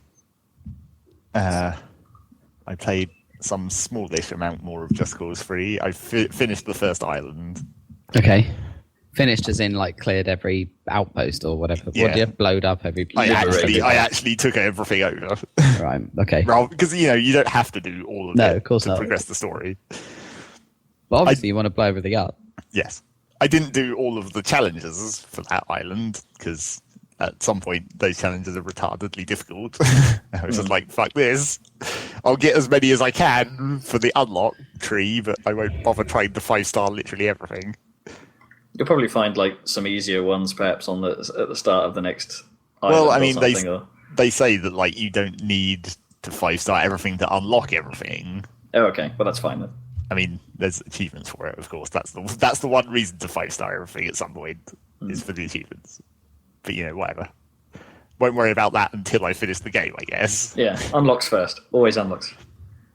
Especially given that they're the one thing that's they're the one sort of fun progression system in that game. It seems. Sort of. I think it's kind of dumb that they made a big deal about being able to toggle them on and off, and there's 2 where doing that actually matters. Right. And there's not really that many upgrades either. It's that unlock tree is actually really sparse. So it's just you look at the boat unlock tree and it's you get turbo boost and you get the turbo jump and that's pretty much it. It's there's not really anything to it in most cases, which is sort of a shame. You feel like they could have invented some more interesting things and things that would have actually been things that you would have wanted to toggle on and off. Where it's sometimes I want my boats to be, I don't know, more heavily armoured, but at the cost of speed or something. Let's hope people mod that in, right? Well, yeah, I mean, I guess, but it's kind of a weak-ass system in the base game. And, when I finally did the storyline mission related to freeing the island, they did exactly what I thought they were going to do that was slightly disappointing, where they just rehashed the end of Just Cause 2 with the riding the rocket thing. Oh right, yeah. So that just happens like a third of the way through the game, right? Yeah, that's the end of Act 1, basically. So does this mean that but then they're gonna have to try and top it for Act 2? Well, yeah, that's the trouble. It's like, how do you top that? Well, the thing is, it's not very dramatic in Just Cause 3, which is also weird in itself. Because it's like, and then in Just Cause 2, it was like, it was the combination of all the insanity. You fucking grapple onto a rocket, and you grapple onto, and someone else is riding a rocket, and you go over there and punch him. It's like, that's really dumb. I was about to say, surely that, you're riding 2 rockets, but it sounds like they did that already. Yes, but in Just Cause 3, you just grapple onto a rocket as it's taking it off, and for some reason, the dictator guy, he just has a computer console and a speaker attached on the side of the rocket. I don't know, just in case. So as you jump on the rocket, he starts talking to you. To which your response is, fuck you, missile. Because you don't realise who it is, actually. It's just like the rocket starts talking to you, it's like, fuck you, missile. I'm kind of okay with this. But it was dumb. It was just like, it wasn't a long sequence and you didn't do anything. It was just part of a sequence. And it wasn't very dramatic and it was really easily resolved. It's just like, oh shit, the rocket's going to destroy this town. Well, let me just lean slightly to the side and crash it into this military base instead. Woo, done. That's that. So it's sort of disappointing, but like, if they somehow manage to up it more in the Act 2 and Act 3, I don't know. We'll see if I get around to playing it more, I guess, because I didn't play that much. Also, apparently they've patched it, but it still hasn't fixed the AMD problems. Mm-hmm. It's just been other patch things. Apparently loading times might be better. But that would be nice. Not that, you only load, you load one time if you're just doing open world stuff, but as soon as you go into like challenges or whatever, it's loading a specific setup. So hopefully those will be quicker. Whoop whoop. So yeah, that was that. I played quite a bit more Fallout 4 still. Still on your luck run? Yes, still on my weird luck character, who has, I think, overtaken my main character in terms of level now, but not really progress. Okay. It's weird because I was looking at my friends list and like the achievement pop-ups in the activity feed, and it's pretty much everyone in my friends list stopped in the main story at the exact same point, because you can see because of the achievements related to it. I mean, most of them actually stopped playing also, but it seems like everyone gets to a certain point in the story and then just stops. Weird. Is there any reason for that? Well, I did it because I mean, this is just something that I had happen, but it's like at that point you sort of learn that the story doesn't tell you what level you're meant to be. And you realise that like it can be unnecessarily hard if you're not if you basically haven't over leveled yourself. So I think that's maybe what happens for everyone. Is like you realise that like side quests instead. Yeah, you're better off just going and doing side quests for a while to make sure that you're decently equipped before you go into the story missions. Right. And you can sort of tell that to some extent by like the location on the map that the story mission is sending you to, because the further southeast you go, the harder it gets, and that also applies to the story to some extent. Right, so you could just like, bugger off to that area. The story missions seem to be like pretty much in a diagonal line across the map so far. So you could just go to that area and scope it out, and then if it's hard, go, no, I'm not ready for this. Yeah. It's getting kind of weird on my luck character now, because I think I've reached the tipping point where it's starting to become easy again, like I did with my main character. It took a bit longer on the luck character for it to reach that point. Mm. But now I can manage like death claws and stuff relatively easily. Bit of mysterious stranger action. Yes, and there's another cool thing that you'll probably like about it, just to make the mysterious stranger even cooler. It's like you in the storyline you meet that detective guy, the detective robot dude that everyone loves.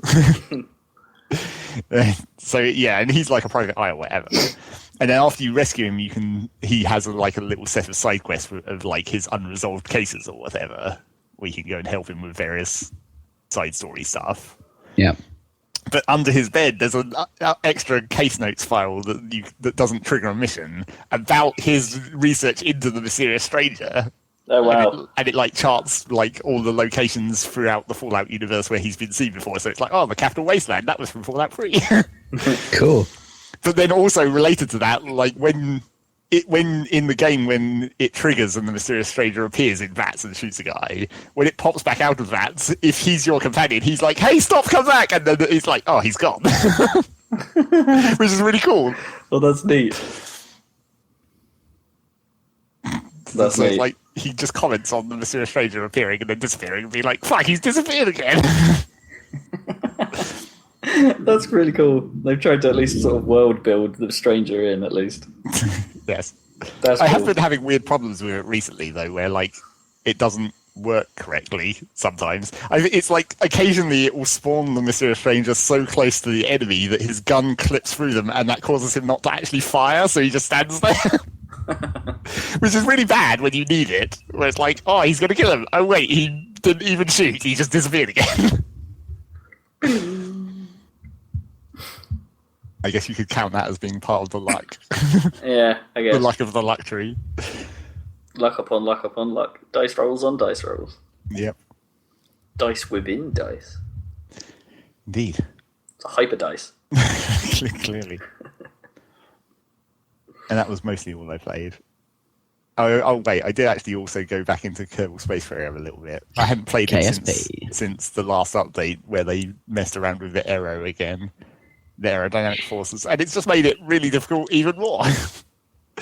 The main problem I have now is like the changes they've made to the aerodynamic forces is that you don't get nearly as much deceleration from the atmosphere, especially on curving, as you used to.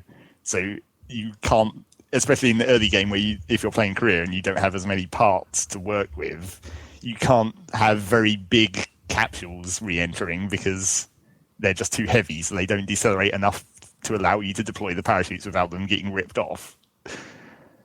Right. So you if you want, like, the larger the capsule you're working with, the only real way to compensate is to go for an extremely low, shallow entry, and try and burn through as much atmosphere as possible. I guess that's real. I guess realistic. Sort of, yeah. I mean, I think it's maybe too much now. Isn't it? Because there's a pretty precise angle you have to be within so as not to like skip off, right? Well, yeah. I mean, that doesn't exist in Kerbal yet, but yeah, it's like finding that angle can be tricky because the lower your angle, obviously, the higher your speed. So you're having to decelerate. You have to lose more speed, but you've got more atmosphere to do it in. But then you're trying to find the precise balance between too much and not enough. And it's actually kind of difficult to do. And it's really awkward in the early game as well when, like, if you can't get to orbit, you have to basically make sure you're burning all your fuel to go sideways rather than just dropping straight back down, because dropping straight back down, you don't have enough time in the atmosphere to decelerate. No. So it can be kind of awkward. And also, I think they've rebalanced the contracts and, the general career progression to just make it... I don't know, it seems like it's almost too hard now to actually make progress. It's easy to make money, but it's not very easy to make reputation and science points from the contracts, which kind of slows you down quite a lot. And especially because they made it so you can't just refuse contracts. Like, if you refuse a contract rather than letting it expire, you lose reputation, and because you don't get very much reputation any longer, you can't really afford to keep doing that. So I don't know, it's pretty much the same, it's just slightly more difficult. Right. Easier in some ways, mostly more difficult in other ways. Yes. I mean, I made an early game plane to do like survey missions or whatever, and actually, like, the way the aerodynamics works in terms of, using it to... Making it make sense, yeah. Using it to fly a plane around, that seems quite easy now. Good. Whether that... I don't know how much that will affect, like, single stage to orbit or whatever, space planes. That probably might be quite difficult. Although there are, like, quite a few new... There have been, over the various recent patches, quite a few new parts for that kind of stuff. Like specialized engines, and engines that work better at different altitudes. So maybe that's easier. I don't know. I've never got far enough in a career to actually have that be an option. And I haven't really played Sandbox for quite a while.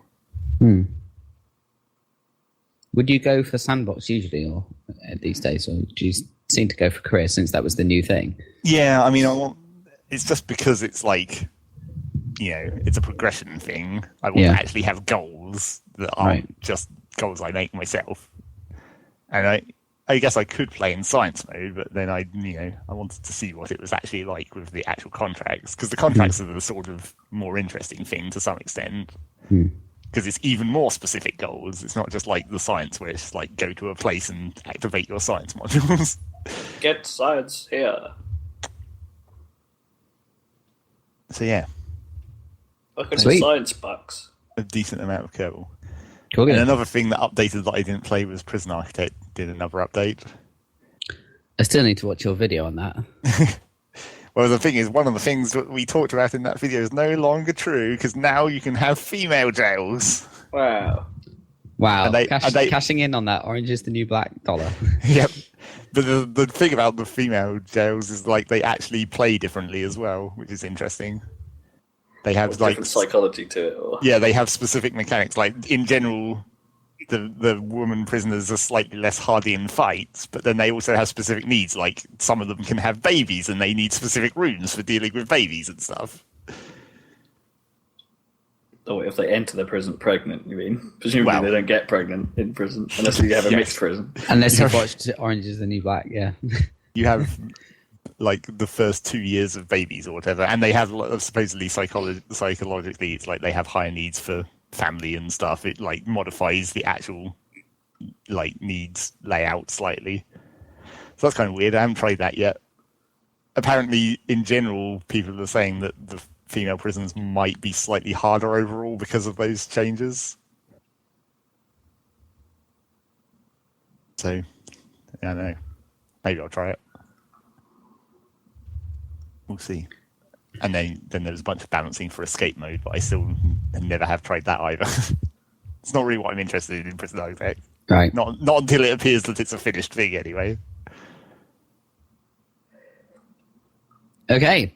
Well, it's time for Rob's turn, I guess. What have you been playing other than like Hearthstone? No, let's talk about that. I think you should. All right, let's talk Hearthstone. I haven't got very far in it, to be honest. I've only really got through the tutorial stuff. But it seems to be a fairly solid thing thus far. It's quite well presented. Seems to work quite well.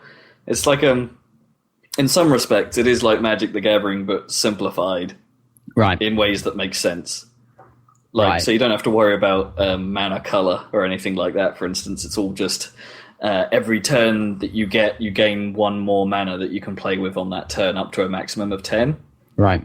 So the game kind of it gates itself through turns, not through whether or not you happen to have drawn a forest. Right. which is fair. It feels you're less likely to just get mana screwed by your hand. Or by the order of the draw, and that's cool. That's absolutely fine. Do you still have cards that will add to your mana temporarily or whatever, like mana acceleration? I mean, maybe not that I've come across. There's not in the early game.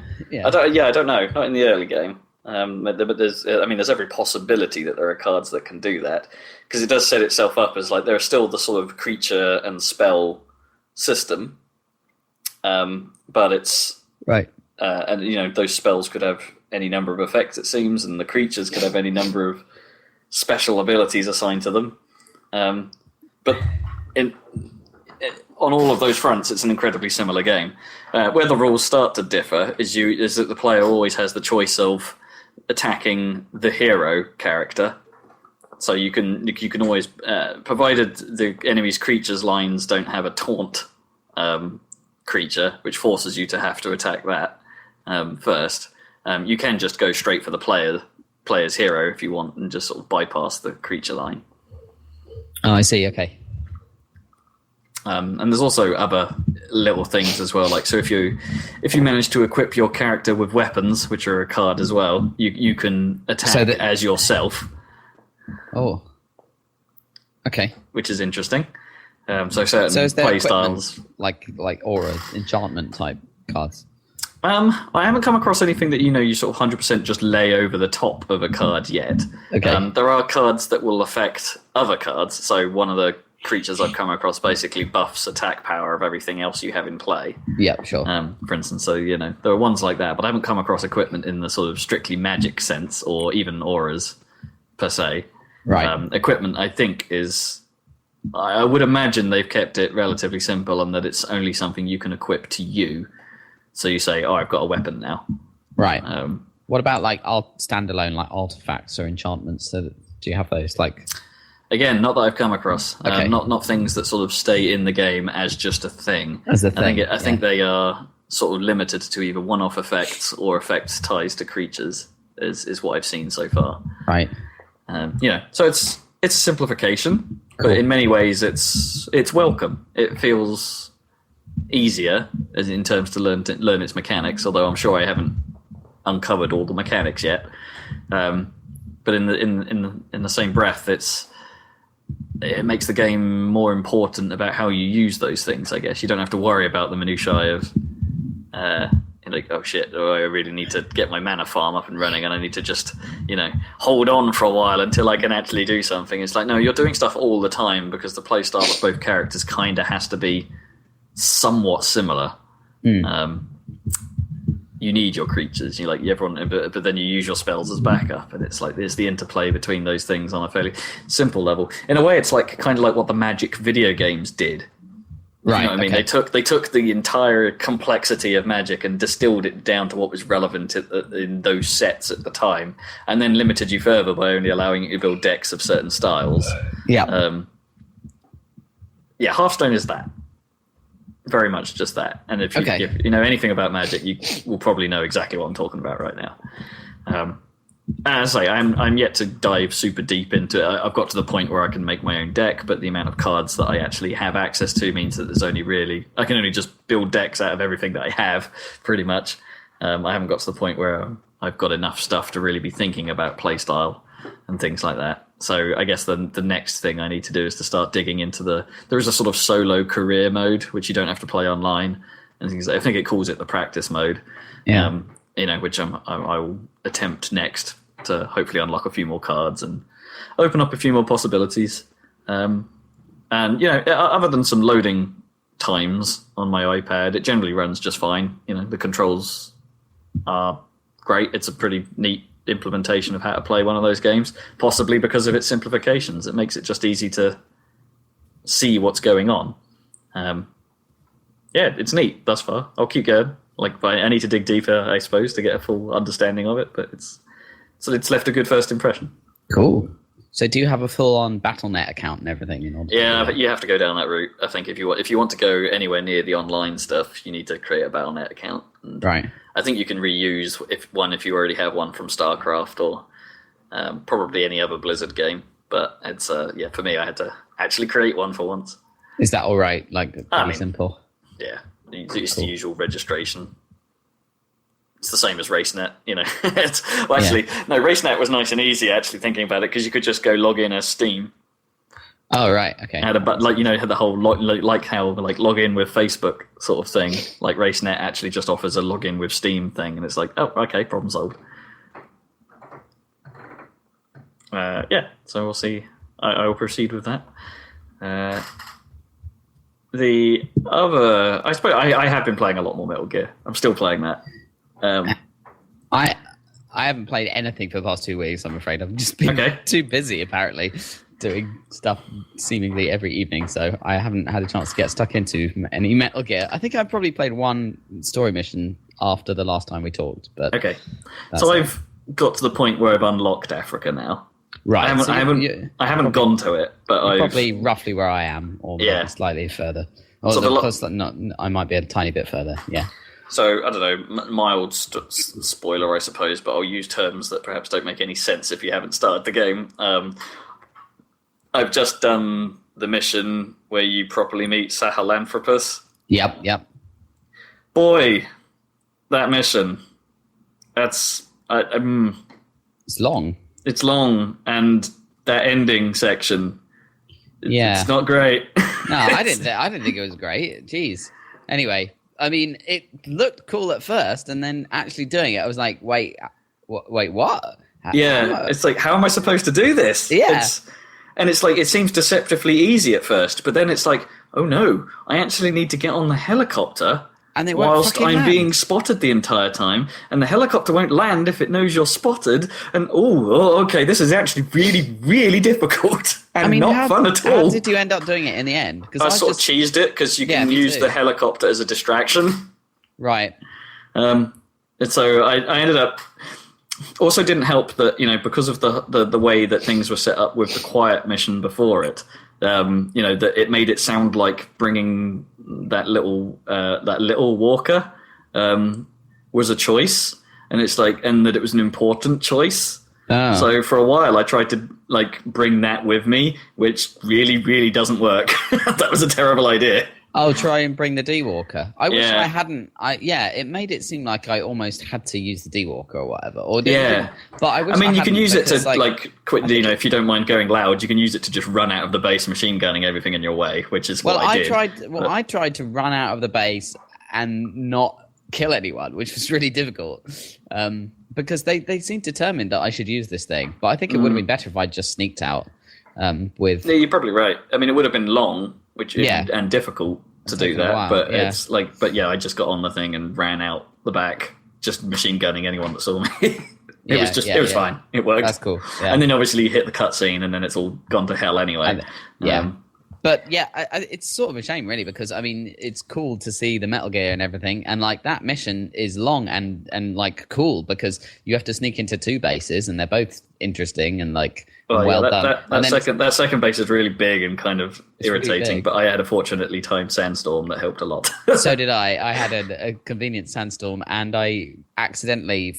You know how I always forget about the box, and then I accidentally activated it, and it was like, oh, this is actually really useful at this point. So I boxed my way to the hangar or whatever, and then... the one thing to work out that I figured out you have to be quite careful as is sneaking with the box still on makes you way more visible. Right, than if you were just normally sneaking. A dude crouched down walking across an open airfield or whatever is decidedly more stealthy than a moving cardboard box. Makes sense. Sort of makes sense. Yeah. Sort of. But it's when it's stationary, obviously. Yeah. Then you cut. Yeah.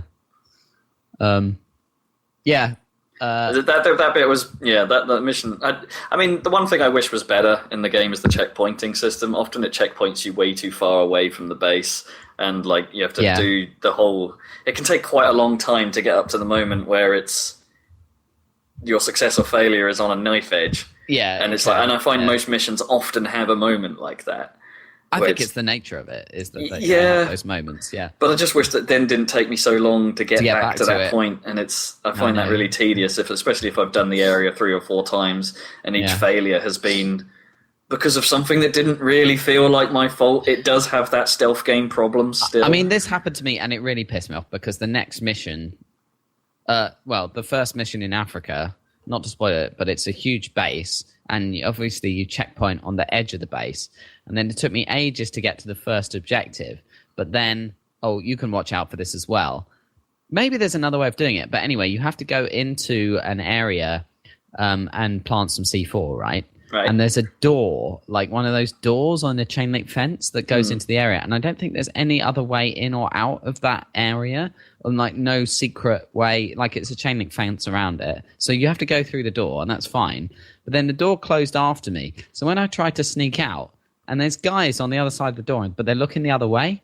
But it's so hard to open those doors without slamming them. It's I was moving as slowly as I could, and then he just punches the door open, and it's everyone knows where I am now. It just fucked everything up, and it's and I had to go all the way back to that, and I literally had to come back the next day to do that one because I was so annoyed by that. And it's I'm sure I've played games. Maybe I think I'm thinking of Rainbow Six, where you can activate a mode where you gradually open a door. Oh yeah, no, that sounds like a Vegas thing. Yeah. So it's come on, guys. And I also tried the second time around. I tried going totally prone and crouch and crawl. What's it called? What's it called? The movement when you're totally prone, where you kind of swim along the ground. What would you call that? Just crawl. It's a kind of crawl. Oh yeah, I know what you mean. Yeah. I tried to do that through the door, and the door just doesn't open if you do that. No, so you have to be crouched. I've had real problems with that as well. It's like, actually, in fairness, like most of the times I get caught. Most of the time I get caught, I've had a problem with the control. Like, this is what I was complaining about from Ground Zeroes. I think it is better, but I still think it isn't quite as controllable as Splinter Cell. It's moments with slopes and moments where you need to get over something, like the vaulting or whatever, like or clambering, whatever you want to call it. It's when you have one of those and you're relying on the timing of a moment of that, and it just doesn't work, or for some reason the prompt doesn't appear, or for some reason you then slip down a tiny bit of rock. And it's just like, oh, this is all kind of hell. There's nothing I can do about this. Yeah. Like, okay, I've had. Do you know? There's an area in Afghanistan which is basically a classic square fort, right? And I found that area one of the most irritating in the games, like because I would always get right up to the fort, and then something would go very wrong, right, as I was going in. I know the one you mean, because you go to that quite a lot if you do side ops. There's like two or three variants of it, and it's like the guard placements are slightly different each time. And, they are, which is good. So obviously, but look, so the first time I did it, I thought I had it down, and like that there would be like go all the way around the back. There seems to be a nice overhanging ledge by which I can jump down onto something. I can get two of the radar dishes as I go, or plant C4 on them later. Yeah. So the first time I did it.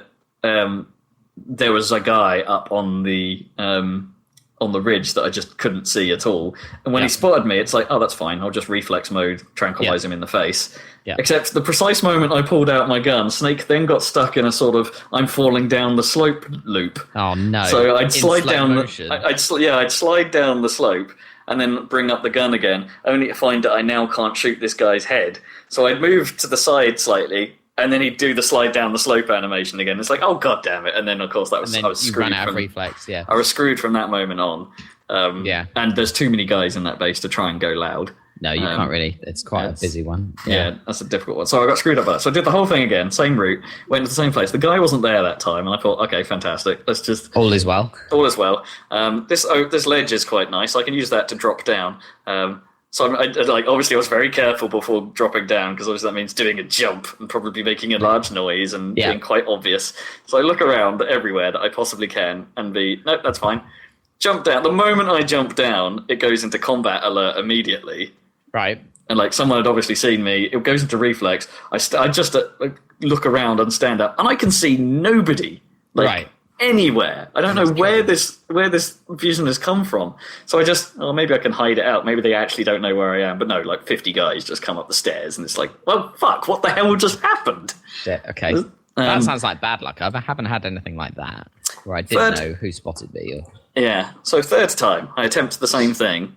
Drop down, no problems at all. And then think, right, I'll just climb up on top of this outpost and place the C4.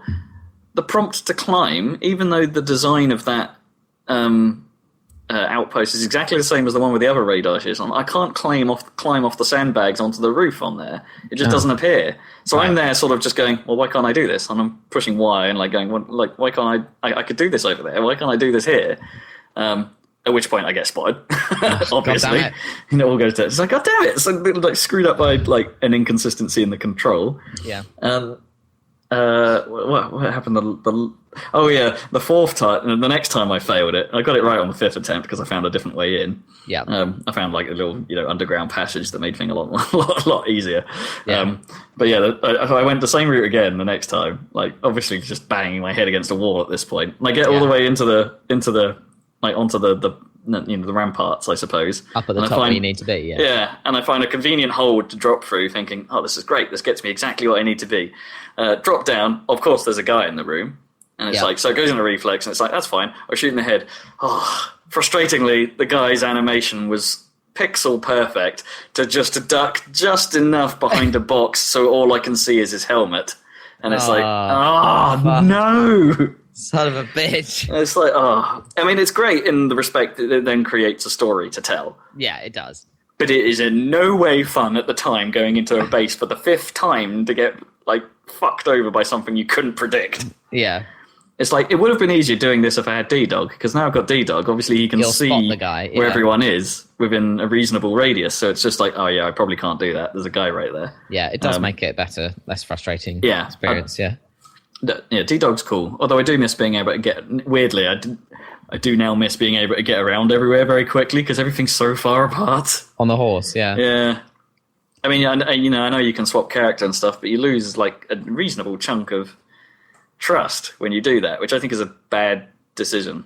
Yeah, that's kind of shitty. I mean, honestly, you need to swap out every now and then, and it's like, well, that's this, or you at least you want to swap out every now and then, but then you can't because it's like, I brought the wrong guy. Like, why do they dislike being brought out of a situation? I don't get it. That's a poor mechanic. I think I typically if I'm done with a mission, I typically helicopter out rather than. That probably costs me more, doesn't it? Oh well. I mean, it does, yeah, because the deploy cost is quite a lot. Right. Yeah. Yeah, you're talking. Well, once you've got decent equipment and stuff, it's like several thousand GMP just to go into a mission. Right. And it takes time, so I try and queue up like a number of side ops that are close together and do them all in one go. Right. And then perhaps go on to a main mission, because doing a main mission replenishes your ammo and stuff beforehand for free.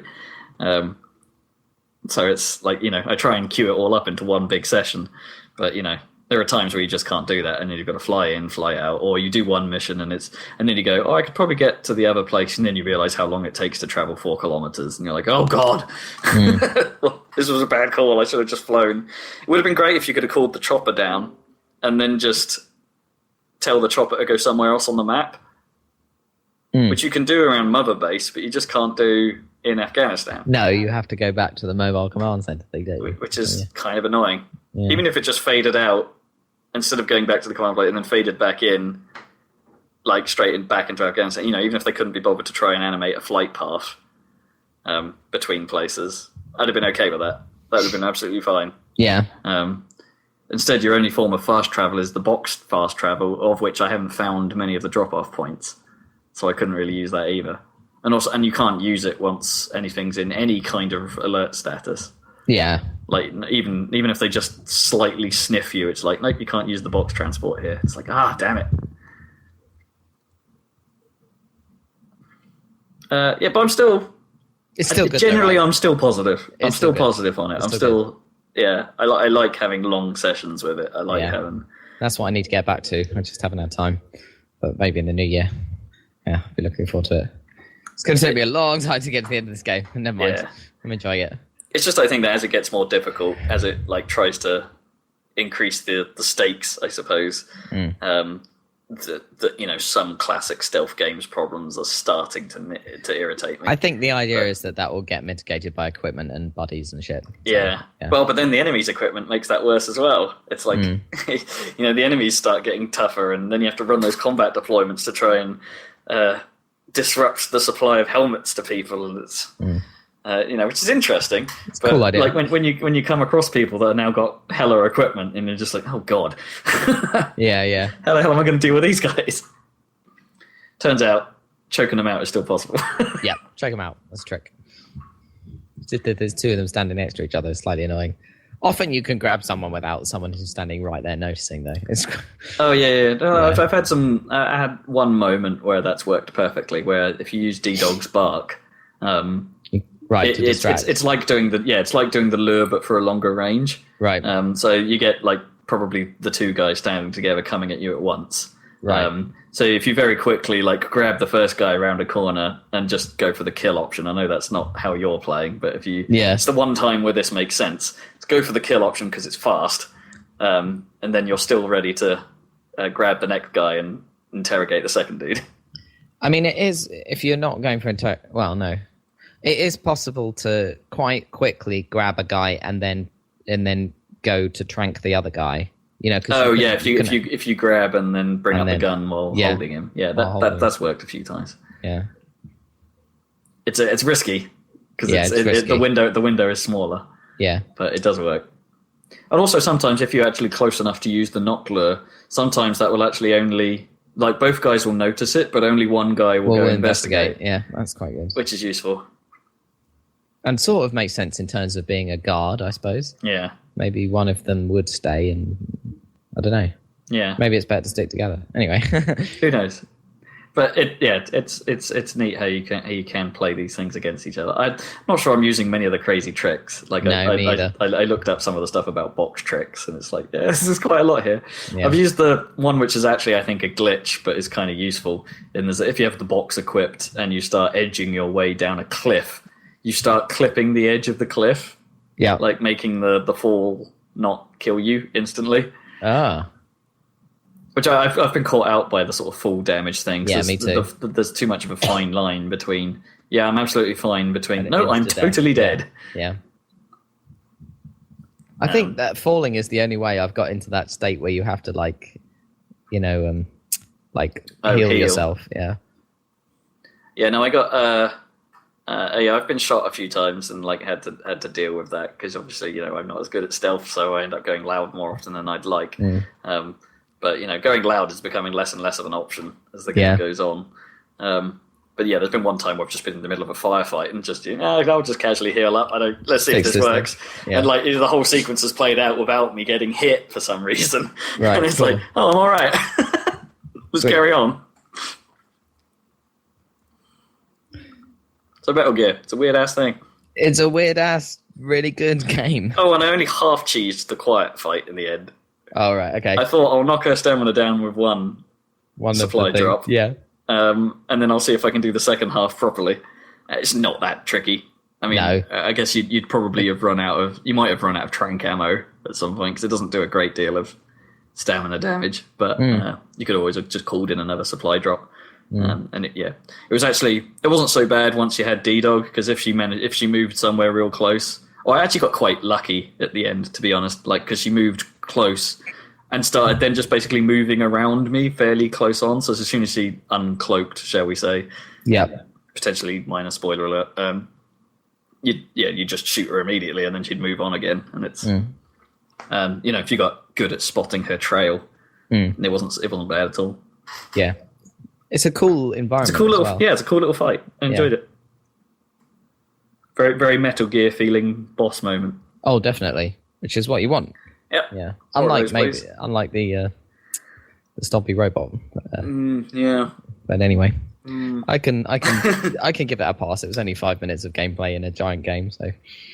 No, it took me much longer than 5 minutes.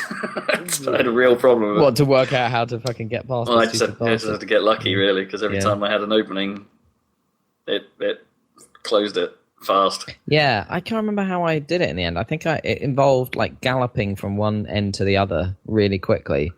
Well, that was all it, because that's the path it takes, right? But then every now and then it goes off the route and you're like, oh God, what do I do now? It's just gone and crushed all the trees I'm hiding under. Shit! Yeah. And it's got those weird little helper dudes or whatever.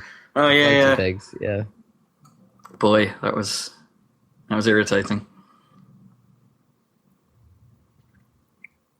Yeah, I just got lucky in the end. It wasn't really a strategy. It was just, it's wandered off. Quick, move the chopper. But then it spotted the chopper moving. Oh God, we'll move it back. And then it turned around again. It's like, it hasn't got time to turn around. Quick, get over here. It was dumb. This is Pequod. Arriving shortly at LZ. I have had my chopper blown up once. Oh, really? I dropped into what it said was a danger low combat zone, but then everyone shot it down soon after I arrived. Damn it. And it's just, it doesn't seem to matter very much. Miller's just like, I'll get the backup chopper. Cool. Which is also called Pequod, of course. Yeah, it's always Pequod. So I've played quite a bit of that. We already talked earlier. We already talked Rocket League, and I'm still playing Halo, which had a bit of an update. So Forge mode is finally in the game. It sounds pretty extensive. Okay. It's I haven't looked at it too deeply, but there's nearly 2,000 custom objects in which you can use to design levels with, and things like that. It's probably the biggest Forge has ever been. So I'm looking forward to see what comes out of that, given that things like Big Team Battle and stuff were built using Forge. It's it could keep the game going for a long time. Also, 2 new maps dropped, 2 new official maps, not Forge maps this time. So we've got a properly built Warzone area and a new which they're pretty big areas, so that's no small thing. That brings the total up to 4 Warzone maps and a new arena level as well, which I haven't come across yet. So that's cool. The free support is beginning, and they also started all the rankings got reset as well because they're starting to do their seasonal ranking system now, whatever they define as a season. So that's a bit annoying. All my previous ranks are now gone. Got to re-earn them, and frustratingly, one of my favourite playlists, Big Team Battle, has gone into unranked, and it's like, ah. I quite like that to stay as it was. Thanks, but never mind. Halo 5 continues to be awesome. And it's me. Boom. And that might be the cast. That might be the cast. How are we doing for time? Keep this podcast on schedule today. Yeah. We're a little over, but back to our normal sort of overrun, I suppose. Okay, cool. Well, listeners, join us very shortly, or soon, should I say, for a Game of the Year podcast. Yeah. Indeed, yeah. Looking forward to it.